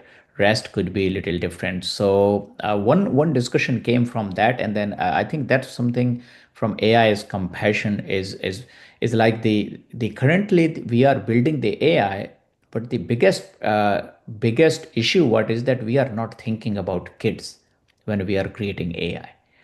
And I don't think the biggest impact from the AI is happening on kids, and that is a very big problem. So from whether we take that from a a compassion perspective or whatever perspective, but the question was raised over there, and I would want to raise that question here too, in our panel. And I think the every panel should discuss this question definitely, is that what we can do as a technologist, entrepreneur, or anybody who really thinks that what would be the safeguards, whatever can be done, where we can really protect our kids. Because I believe is that a whole new generation uh, is totally modified. I wouldn't say modified, their whole behavior, their learning, their psyche, their patience, everything has been modified by the AI. And that's kind of just within less than a 2 year worth of development. And I have two kids, so I can really think of that very well. So what do you think about sort of AI and then the impact of young kids, Yeah, I think in up to teen? Yeah. And it has to be very regulated. I strongly believe that as far as AI is concerned, and AI is just one aspect, the entire ecosystem of AI, Enter, yep. media, and that what is available on devices, I will put that way. It has to be very, very regulated, especially for for kids.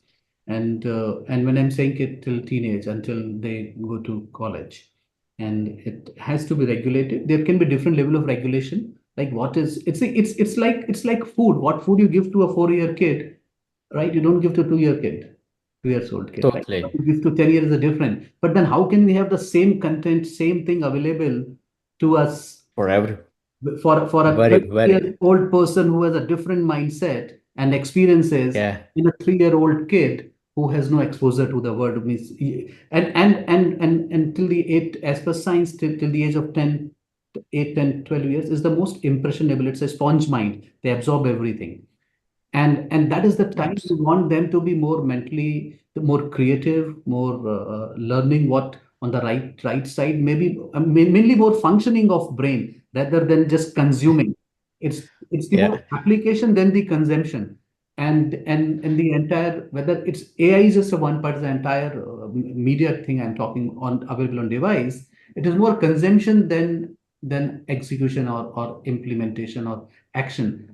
That has to be restricted, and AI has taken things to next level. Like even for studies, you know to do things. You can write, they can write your essays, they can write everything for you. And it's the same thing what if you like when I was talking about organization talking. If you don't have entry level folks getting trained, then when you get a middle management and the senior management after 10, 15 years, because the entry level was being done by AI. Similarly, if kids yeah, are not applying these things by themselves, they are not being trained to apply application, just the consume, then it is going as they grow, it's always just keep consuming, that's why they say you should read, you should not just only watch, because watch is a consumption, reading is an application, right? yeah. Reading is very different than watching, and that is very true. One Reading, is consumption, uh, other is application. There's a difference. yeah, absolutely. That's really nicely put. And then what I really, uh, from my understanding, because living with two young kids, and I really see is that the with this technology, it makes everything easy for them. So the there was a struggle, and there was a fun of struggle. We in our age, it was very hard to, sometimes you have to struggle 1 or 2 days to get the answer. You go to your teachers and my teachers not available, you live with problem for 2 days, and then finally you get the answer, and it just felt very nice. Now that part is pretty much gone, like with the chat gpt and with these large language model, you ask a question and you have an answer. If you don't answer, still you have an answer. Yeah. So So that part, yeah, please. this is psychologists say the biggest trait for being successful is being gritty. You should be grit. You have a grit. Grit is developed. Grit is like a muscle. You build over the period of time. Right? You're not born with it. Totally. You don't just acquire it or you don't buy it. When if you just Yeah, apply that, if you're getting everything on platter as a kid, you don't develop that grit. You're not working towards developing that grit. And grit is what differentiates everything in the life. We see that. totally. No, nicely put it. Yeah.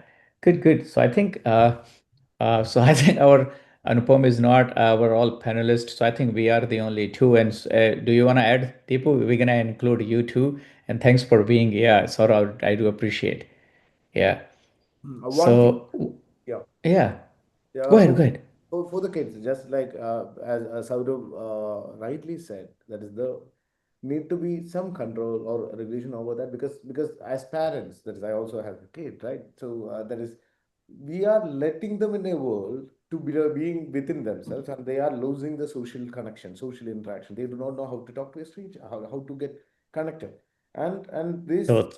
and then that is a convenience for the our generation, and then we should blame our generation for that, not the next generation who is coming up. That is, it is our responsibility to be responsible on getting our kids in a way that their cognition, their capabilities will grew along at the age, as he rightly said. That is, we do not give calculator to a first standard student to calculate one and two and say the answer, right? So the foundational things, that is that neural connections has to get established in them, Yeah. and we have to let them, that workout need to be there, just like we do it for our body, for skin care. That cognitive ability has to grow, and it will happen only when they are challenged. And if we are just like leaving them as such, that is, it will be cognitive obese generation that is going to happen there. And That's a nice word. yeah, Yeah. cognitive So obesity. this like, Yeah. And then second one is the next generation, that is which is coming up. That is, do not label them as a violent and all those things. That is, I have around 60,000 plus students as part of my community. That is who is working. It is called Mueller, and they are building solutions globally. And everyone is surprised at the way that these kids are doing, and then they have much higher potential than any of our generations. But we are still asking them to live like who we were, or the world which we lived in, and we have to prepare yeah. them for the future. That is what, as Saurav said, that is critical thinking and problem solving skills. That is, we have to lead them towards that. And and at the age, that is, this generation also has one big difference. They are mostly into an intimate world. It is not like an attention seeking generation, just like likes, shares, comments, and all those things. They will be more looking for intimacy, intimate spaces. And then every innovations will also be looking for that, because it is not a problem for them, because they belong to a completely separate way of generation, right? So we have to accept the fact, and then we do not, and each and every generation has already always talked about it, right? That is, we know that 80-year-old people, currently, they might have told the same thing to the next generation. And then Yeah. always these things happen. But what I see is, we have the most efficient generation today, because they have access to things just as of God, right? That is, if the previous generation have seen this generation, they might have prayed, just like Peter Diamandis normally say, because they have the entire information around the world in their fingertips.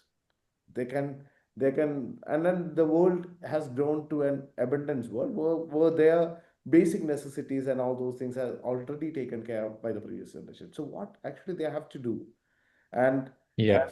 and they can, nothing is confined to a geographical location also. So we have to let them go and explore the world better, and find solutions for the problems around, and build better connection, better network. So that is something that we have to get them towards. Yeah.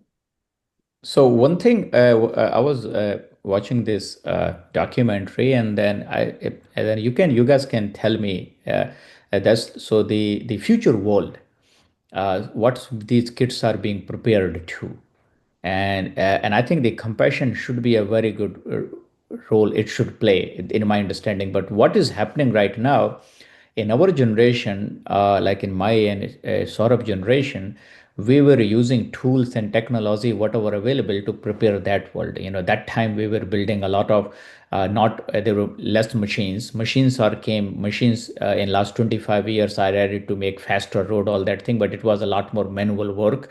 So all the study we were doing like that way. Now, because of a lot of that work has taken by machines all over, a lot of that, so the kids has to to solve a very different set of problems.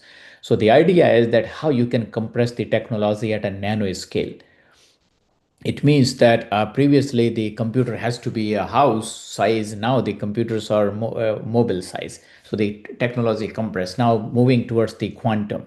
So it looks like that the work what students are have to do 25 years back, this generation has to do a very different kind of work. So this AI is going to assist them, but the problem what the documentary was saying is that because of that thing, only a certain group of people will only able to solve those problems, because not everybody, because previously there was a chance that you come with talent and then you master it by struggle and grit, and then there are some geniuses already there. But now what happens is that with this kind of environment in next 5 to 10 years, there will be few people who come with it and they will say, okay, let me take care of this whole problem, because and then the grit part and then the struggle to grow, that part is totally gonna be gone. Because so that was his idea, that that definitely going to shrink, and it will shrink the kind of work right now. The way it is that a large subset of people do a majority of work. As the technology is going to grow, only a small subset of people will do majority of the work, and rest of the work will become really very benign kind of work, second degree work. So it will create a very different society going forward, where and then and so the I would say that right now, I think what Sadhvi ji was saying is that whenever we see a person from a different level, we have a very different level of compassions we built into. I think we are creating a society where this thing is gonna be even bigger now. Yeah. Going forward. So that could be, so that's kind of my thinking, is that if you guys have any feedback, please feel free to let me know. No, that's right. Yeah. Yeah. Yeah. So Yeah. one thing is, previously it was a world where was almost static and skilling was repetition, learning to do certain things repetitively and gain experience. And we are heading to a world where knowledge is no more static and skilling is not at all repetition. So it is just like all these people whom we hire today to do repetitive tasks in the jobs and all those, it is just like a circus company that is having all those tiger, elephant, and all those things and doing different types of things, right? They play football, they sit in a chair, they ride bicycle, and all were happy so far because they have been paid well, or they got food, and then management was also happy because people are coming there and clapping and paying it. So that circus company is going to be stopped Oh because yeah, that's yeah, yeah, those things. and you have to see that a similar way, similarly, these companies, that is who employs people to do repetitive tasks, is not going to be there. And each one of them, people who come to the job, they are going to solve problems which are not problems today, right? So they have to go and find, learn new things and adapt and apply. It is just like a parrot in a cage. We are opening the door and asking them to go and collect the plate. Until that day, that is, if we are feeding them, they would never survive. And the kids whom we have to prepare for is for that world where they have to go and catch the prey. And Yeah. that is where, as Saurav said earlier, there's solving problems, building it, because learning new things and adapting and applying it and solving problem, whatever they are doing, those type of technologies might not be the one they use later, but they have to be trained to grab that new information, that is and apply and adapt and keep continuing in grabbing the new information which keep on changing. So adapting to that change, the mindset is the key, and getting to that growth mindset is very much important for them to do that, because we do not even know, even as a company, I run a software company, right? And I do not know what is the pipeline for the next 1 year, because we do not know which type of resources has to be employed. All the Okay, things that so are moving. Yeah. totally. So what I'm trying to do is that I'm trying to bring the next group now around 3:30. Yeah. So can you check if we could invite them, and they can also participate, and then we can, because I think Saurabh suggested that, yeah, Saurabh 3:30 would be good for him to, yeah. Great. Yeah. So yeah. So I think that would be our, yeah. Yeah, Okay, because Avkash. yeah, you okay. So I think so. Thank you so much for sort of being here. I think, yeah, we can okay, and I do appreciate you took your time in the it's like nice the Shahra Day. So we do appreciate an audience who's listening. They must be appreciate. And then, yeah, thank you, Anupam, for being too, because I'm sorry we could not hear you, but I know that you can hear us. Yeah, so we can hang on. But yeah, thank you so much, Sora, for being here. Really Thanks, Avkash. appreciate it. Thanks, Thank you. everyone. Okay, thank you. Okay. Yeah, please. Yeah. Is there any video we could play from the previous event, when the live event? If we had, then that's why I was checking. If the live event video, what we had some segment we can just play. That would be very good. because other group would seem interesting to play from the recorded content from earlier. I think. We do have Jennifer Akers' video if you'd like us to play it. Yes. Please, Rasha. Yeah. Yeah. Yeah. Hi, my name is Jennifer Acker. I'm the General Atlantic Professor at Stanford University. It's a delight to be here with you. I wanted to share a little bit about some of the courses we teach, the research we do, and some of the hopes that I have for this conference, for humans, for our future. To start, though, I want to share, I've been asking myself a slightly weird question lately, which is, could AI help us die better? I warned you it was super weird. I grew up hearing stories of people dying. All my life, my mom has been a hospice volunteer. And so she shared stories about her work around the dinner table, about how people died, what they wished for in their last days of life, because it was her role to listen to those wishes. You know, we're a fun family, and this is what fun families do. Today, I'm also a death doula, volunteering to help people to have the best, most beautiful possible deaths. But in that process, I have been learning what actually creates the best, most beautiful life, full of love, secured meaning and purpose in the lives they lived. But in that process, I've also seen people who have expressed regrets, and I wanted to share the three most frequent. One is, I wish I had been more authentic. I wish that I had lived more to my true self. The second is, I wish I lived more boldly. And the third is, I wish I had the chance to say, I love you one more time. Authenticity, boldness, connection, or love. These are the core to human experience, and they are the things that people often wish for in their last days of life. So these are the markers of what I'll call a beautiful life, but also define a beautiful death. So when I ask AI, can it help us die better? What I'm really asking is, can AI help us live better? Now, we humans, we obsess about AI's ability to make us faster, more cost efficient, more productive, or even to automate the work we do. And that's why there's so many jokes about AI focusing on robots taking our jobs or taking over the world. Now, I don't want to sound Pollyanna-esque. The truth is, of course, AI is disruptive. And of course, people are going to worry.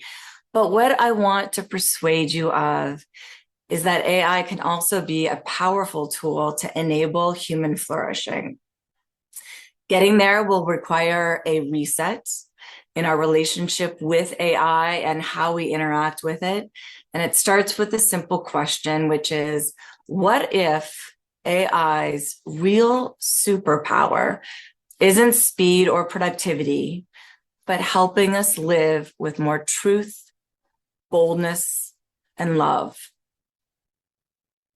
Now, I might volunteer as a death doula, but by day I'm a business school professor, and that doesn't involve as much shifting of gears as you might think. Both involve a lot of coaching and long discussions around meaning in life.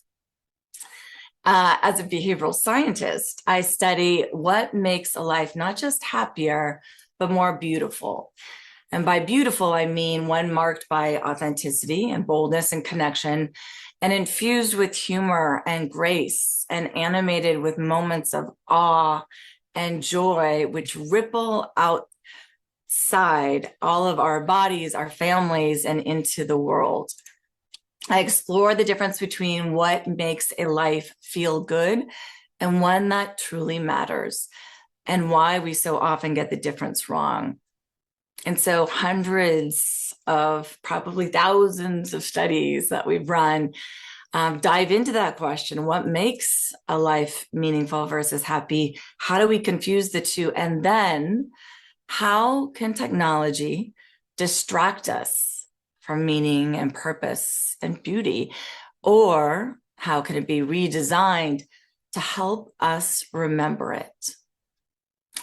This work has never felt more urgent because the regrets of the dying, they're not just about the past. They provide critical insight for our future. In 2017, Fei Li and I started teaching a class, AI for Human Well-Being. The number one reason why students take the class wasn't the technical underpinnings of machine learning. It was to understand what it means to be human. What does it mean to be flourishing? One student shared with me, I'm not taking the class for the technical underpinnings of AI, but more to understand what is meaning, what is life, and what creates a meaningful life. That student got an A. All right, so what we've found across disciplines and cultures and even generations is that a meaningful life is marked by these things, the same things that people look for on their deathbeds. Authenticity, which is living in alignment with what you truly value, not what the algorithm suggests, not what your LinkedIn profile suggests, but what brings you alive. I love this quote. At any moment, you have a choice to make, one that either leads you closer to your spirit or further away from it. Boldness, which is not about being fearless, it's about dreaming bigger dreams and creating bigger impact on the lives of others. It's about being open and resilient toward change, even when the future feels uncertain. And the last is love or connection. I use them interchangeably, but it's the most human of all. It's about seeing others, serving others, and being seen in return. So these aren't lofty ideals. They're deeply practical, and they're increasingly urgent in a world where AI is reshaping the way we work and relate and make meaning. So the real challenge isn't how do we train AI to be more human? It's this. How do we stay human while doing it? And that's the question that our students grapple with. It's the question we all must wrestle with. And it's the question that just might determine this next chapter of innovation, which can lead us more fragmented or more alive. So, authenticity. When I first started learning about how to be a death doula, I heard this story about Jesus. Now, I later learned that this is an ancient Jewish story about a rabbi, but the way that I learned it, it was about a woman named Jesus. So I'm going to tell you that story. Jesus had heard a rumor that when you die, the divine comes to you and asks you a question. So she wanted to know what it was. She managed to die. And then she came back to life because she had a near-death experience. This is a metaphor, a story. So she came back and her friends surrounded her and said, did you get asked the question? And she said, yes, I did. I wish it had been, what did you learn on this time on earth? And she said, but it wasn't. So her friend said, well, what was it? And she said, I thought it was going to be, what did you achieve? But it wasn't. So they said, okay, what was it? And she said, it was Jesus. Why weren't you more Jesus? And I love this story, even if it's not exactly accurate, because it rings so true. Authenticity isn't really about, it's truly about living in alignment with the things that are truest to you. It isn't a fixed state. You aren't authentic or not. It's this ongoing practice of being true to you, aligning your actions and your words with your behavior, your deepest values and beliefs. And in a world which is increasingly shaped by systems that predict and optimize and calculate, authenticity makes us unpredictable in the very best way. It allows for nuance and imperfections and contradictions and creativity and instinct and choice. It enables us to live not just efficiently, but beautifully. And part of that process is finding your own story. So we generate vast amounts of data living in the day-to-day, and it can be so hard to find yourself in the midst of the goings on of the day. Fortunately, one thing that AI is great at is finding the signal through the noise and teasing out patterns and meaning buried in huge chaotic data sets, which include our lives. And that's why I ask my students to, number one, spend no time with AI and just take 1 week and understand what are beautiful moments that define their lives.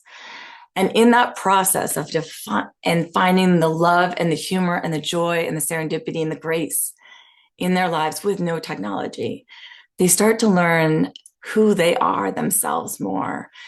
These visually vivid moments are more lasting, they're more memorable. They create states where people want to sustain that reality. By doing this, it takes the first step in allowing them to know themselves. Now, once they start to understand themselves more deeply, without AI, they can start to calculate and pull together and capture stories of their lives that have defined them. We call them signature stories, intriguing, authentic, involving stories that define them. So once they collect those stories, we use a custom GPT, which pulls in all of our books and writings and cases that coaches students on how to tell those stories more effectively and in ways that allow them to see what is more authentic to them. So they don't just take the answers GPT creates and helps them bank.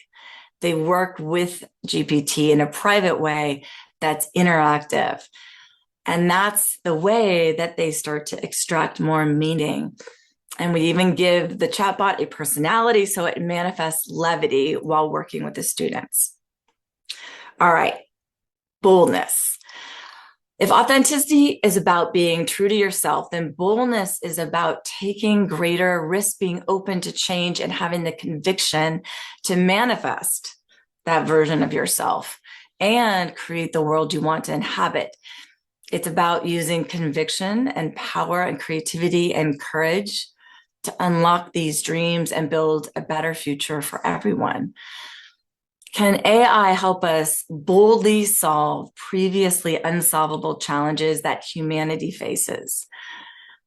As I said, boldness is not fearlessness. It's the willingness to embrace the possibility of transformation, even if that's a scary idea.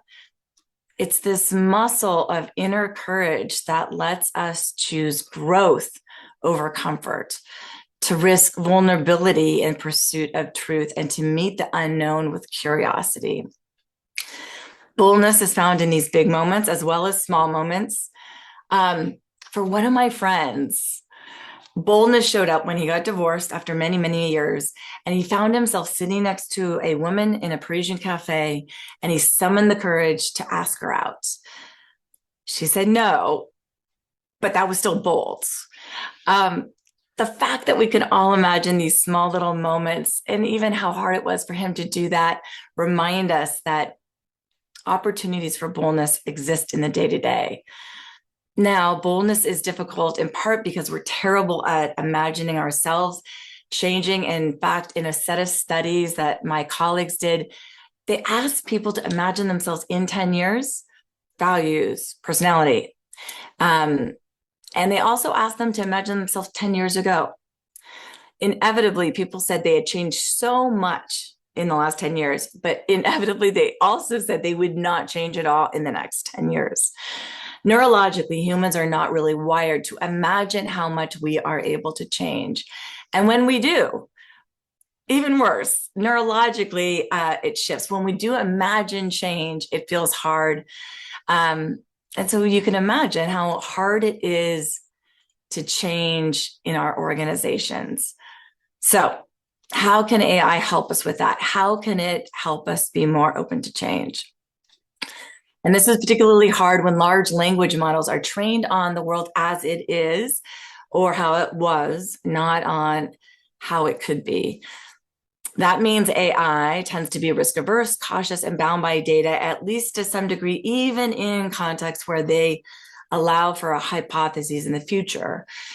Boldness allows humans, with the help of AI, to make those leaps, to imagine new worlds, to challenge unjust systems and rewrite stories.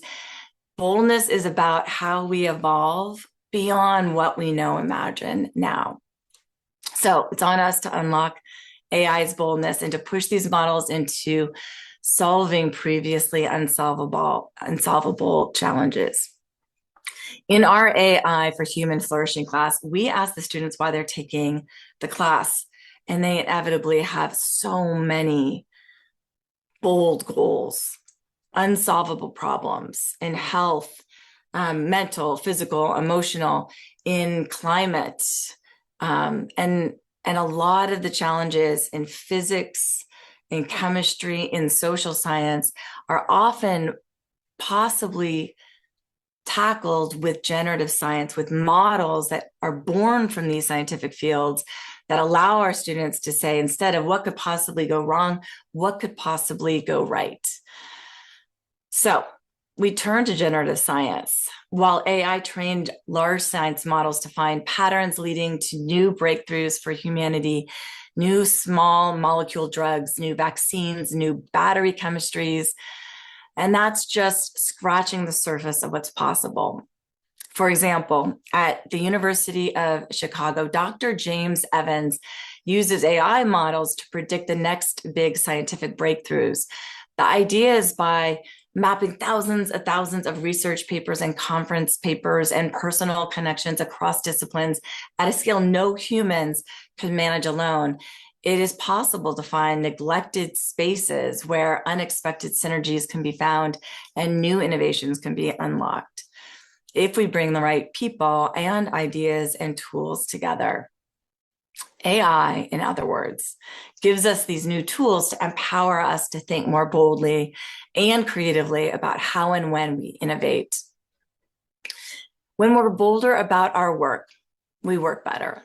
And by using AI to support research processes, in other words, we're not just working faster and more efficiently, we're working in novel ways that enrich our thinking, broaden our horizons, and dream bigger. One of my close friends is a passionate songwriter, but a terrible guitar player. And so she's been using Sono, the AI music generator, to create backing tracks that she'd never be able to play on her own.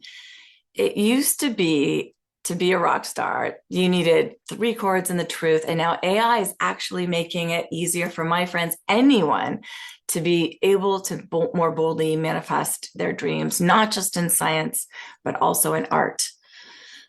This has been life-changing for her, and perhaps that's what matters most toward the goal of authenticity and boldness. And last is love. So let's talk about connection and love. I use these words interchangeably because when we talk about connection, we're often talking about the act of seeing and valuing humanity in other people, in other systems, in nature, approaching someone with love. It's through this type of connection that we create belonging and safety and generative joy. So to ground this idea and to close this talk, I invite you all to close your eyes right now.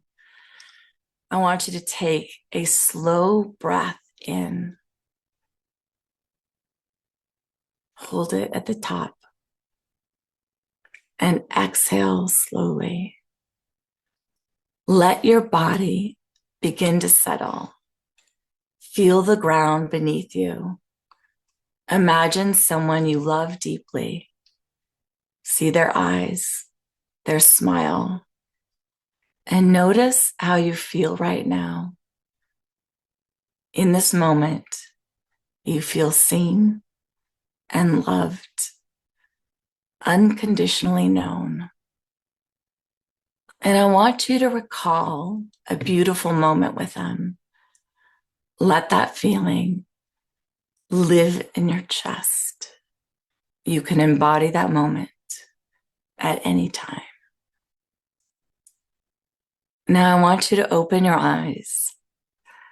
In studies that we and other researchers have done with this loving kindness meditation, we'll ask people after they do that versus other types of meditations to act toward others, to define happiness, and they do so in ways that are more meaningful, not excited. They act toward people in ways that are kinder. They give up seats to others when taking the bus, and kids trained on this meditation give more stickers to other kids. Stickers. Love, it turns out, is contagious. And while AI can't bridge all of our differences or heal our wounds, it can help us show up with more grace. So when someone steals your lunch or interrupts your idea at the meeting, a Gen AI can let you push a button and instantly change your tone of your email to reflect a better version of you. So suddenly you've transformed from I'm furious to I'm sensing a growth opportunity for both of us. Now, some of you might recoil a little bit from this idea.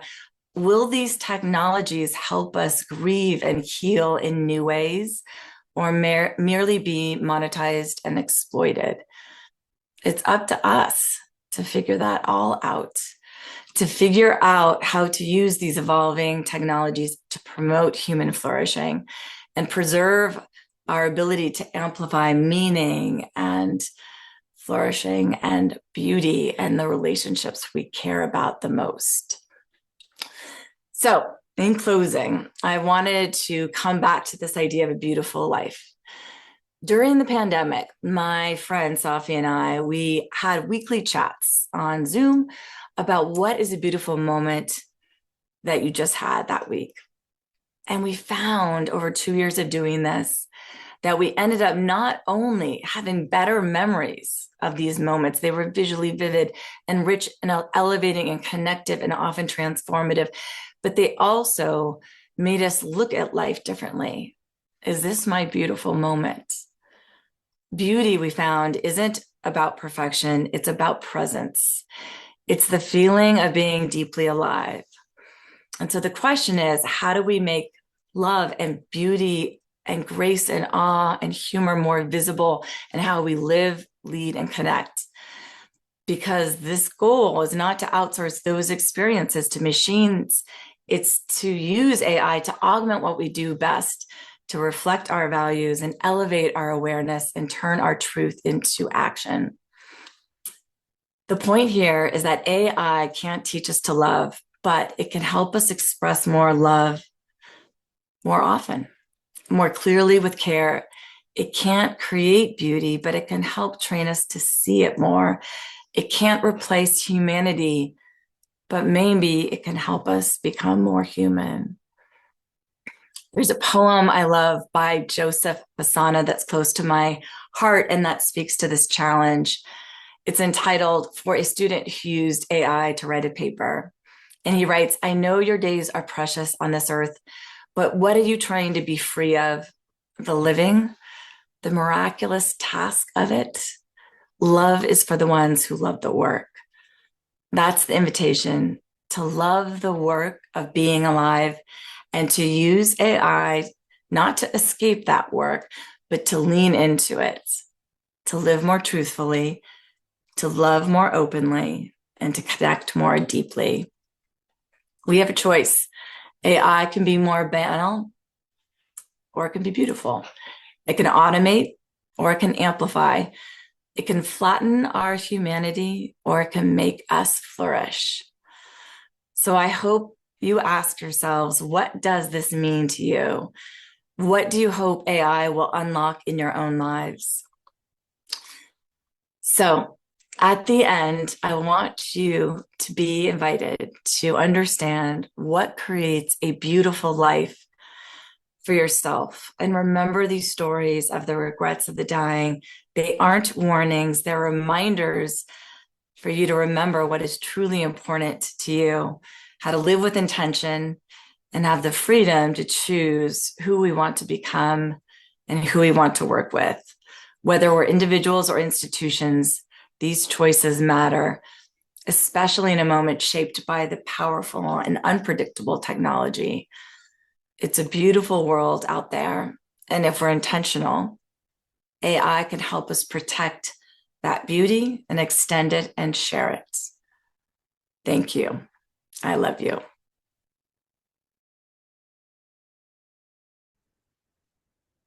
So that was Jennifer Aker.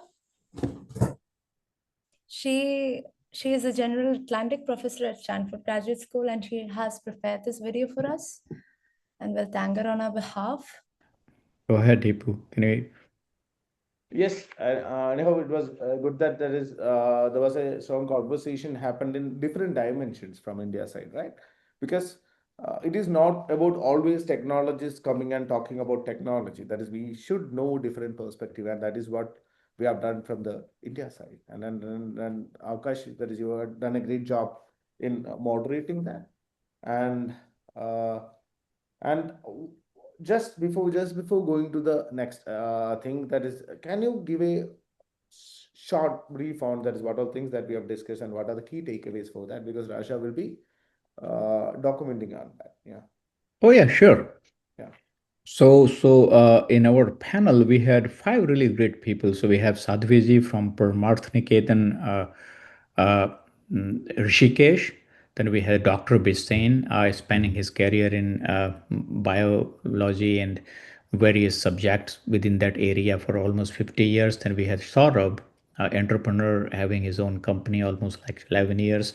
I know him since, and then he does a lot of other work as well. And then Anupam Trivedi, because he was great in pharmaceutical and all that thing. And last I know that he became he just renounced everything and became saint. Okay, and then finally the Mr. Jain, if I saw him, he was a very learned, what we call them, a saint. And then and then suddenly I see that now he has a double PhD and working as a banker. So there was a various, I would say, the experience among all the panelists as being a technologist to biologist to saint and somebody working in finance, pharmaceutical.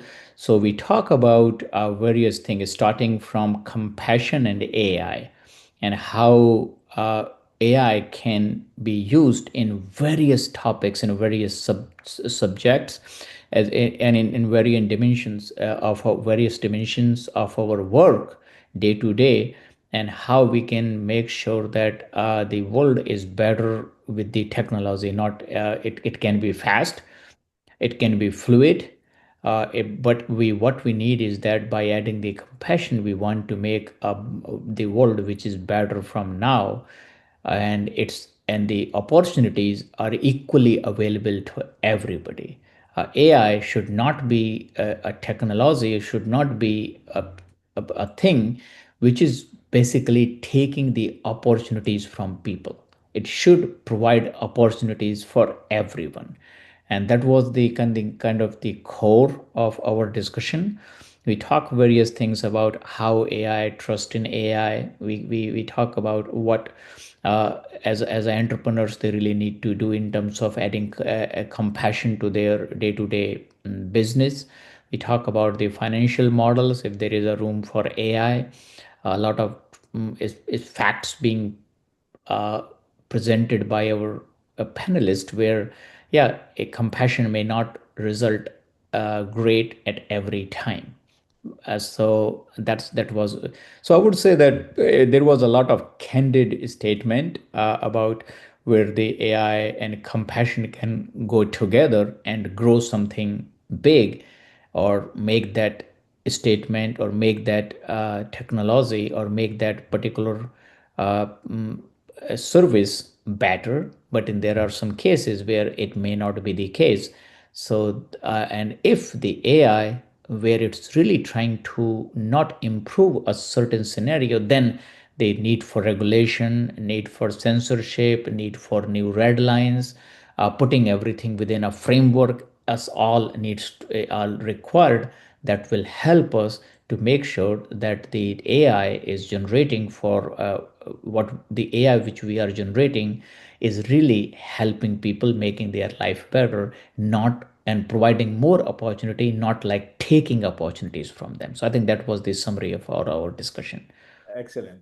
Thank you, Avkash. And this is just about instilling the thought and starting the conversation, because this is not about this. We are giving a complete holistic view on all the perspective that India has to cover on, but this has set up the a stage where more people can come together, more organizations are there. Are a lot of different organizations who are working in the A plus compassion front in India. That is, all those people can come together and join together because to act as a joint forces. And then this, as we have valid, as next we are heading to GCC. So the only thing what we want to prove here is that we are connected across the globe, and then anybody in this world, that any region, that is, they want to be part of this movement, that is looking into, not just looking into the profit making thing about the technology, but also looking into the human as well as the nature, they can join the force. And the world is split into two, and which look, which area you belong to, which side you belong to, and then all those people who actually want to look into that A plus compassion angle can be part of this movement.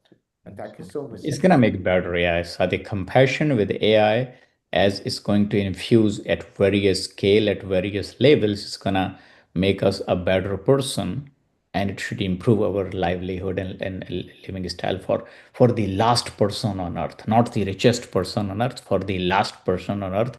That would be the better thing for us to really, and that would be the real target. So I think it's good time we can hand over this whole cycle of discussion to Walid, Yeah. who, Hi, who is Wale. who is who is Hi, eagerly everybody. waiting. Yes. You've been Yeah, doing good, guys, you know. How many hours right now has been on for?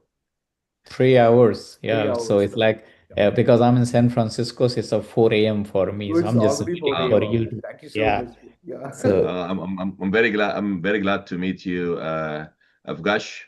And I've heard about absolutely. your involvement in Windows Azure and being Oh one of yeah. the founding members and all this stuff. That's bring a lot of value to humanity, I think.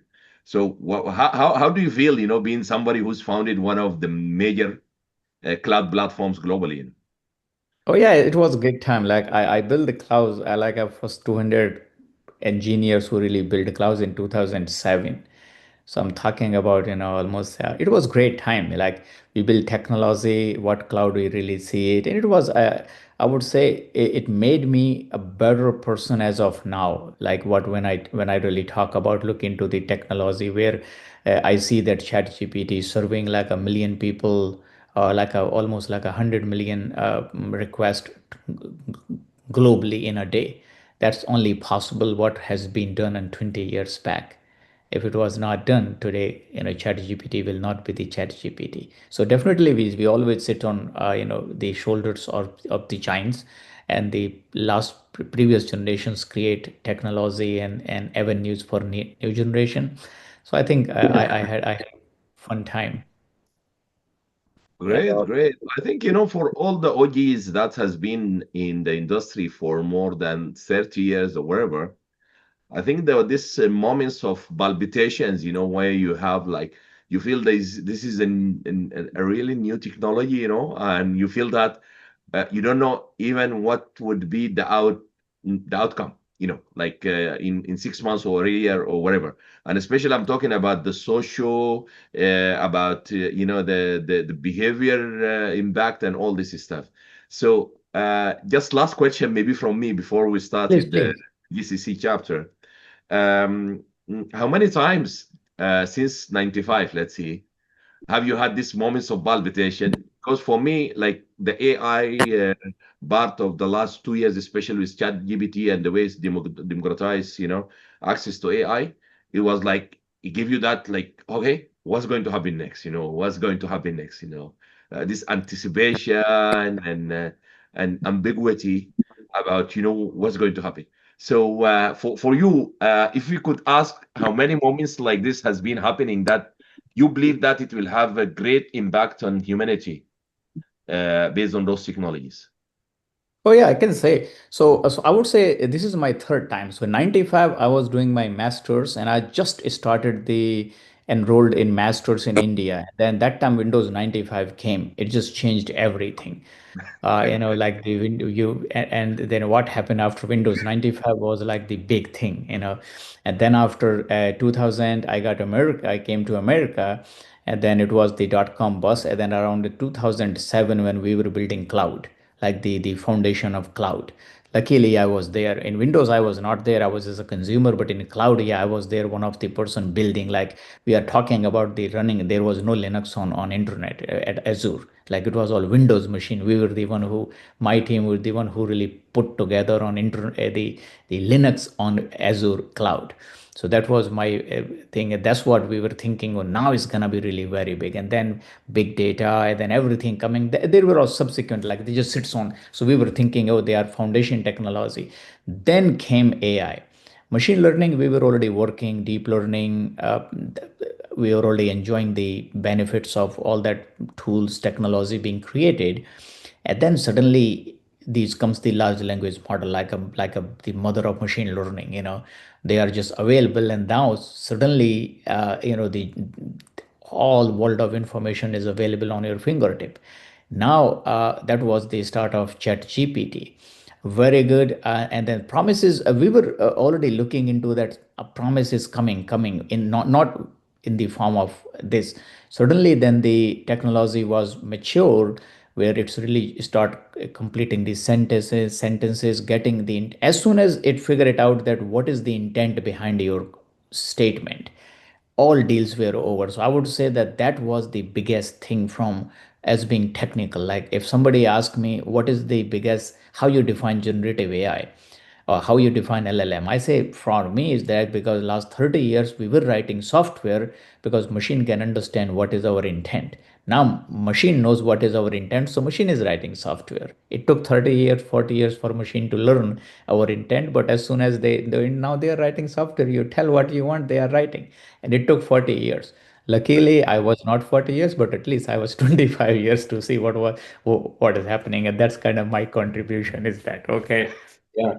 Very, very interesting. You know why I was laughing? Because I was in Pune, Maharashtra, when they launched the Windows 95, and I just Oh, finished graduation. I did GIS by that time, and when we get like this Windows 95, and it was having the colors and everything, it was like amazing. It was like, yeah, yeah. get done with the blue and the black screens and everything.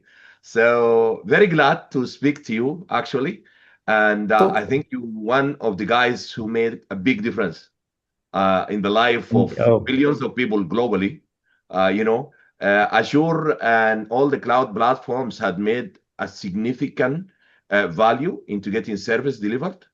I was involved in a startup which does a redistribution of market data feed in 2006. And I remember in order to just get the ticker for the financial brokerage, they used to spend like $20,000-$30,000 a month just to get the info and the connectivity and the static IP address and all this stuff. And what we did, we normalized, got the data, and we got them as an XML stream. And it was like, like $2,000 a month with SLA. So imagine like $20,000-$30,000 and stuff like that. Very glad to connect with you guys. I think, absolutely. Debo, you've been champion for this. Yeah. And I think we take over right now to get our, GCC. Totally. Thank you so much. It was wonderful to start, and then hand over to you guys. Now I know that the whole this event is in great hands, and I'm gonna say very best of luck and best wishes for you guys. Please carry on. Thank you so much, and I'm gonna be see you off now. Bye, guys. Thank you Great. so much, Thank you. Deepu, and Thank you, your Avkash. team. Thank you. Okay, please take care, everyone. Thank you.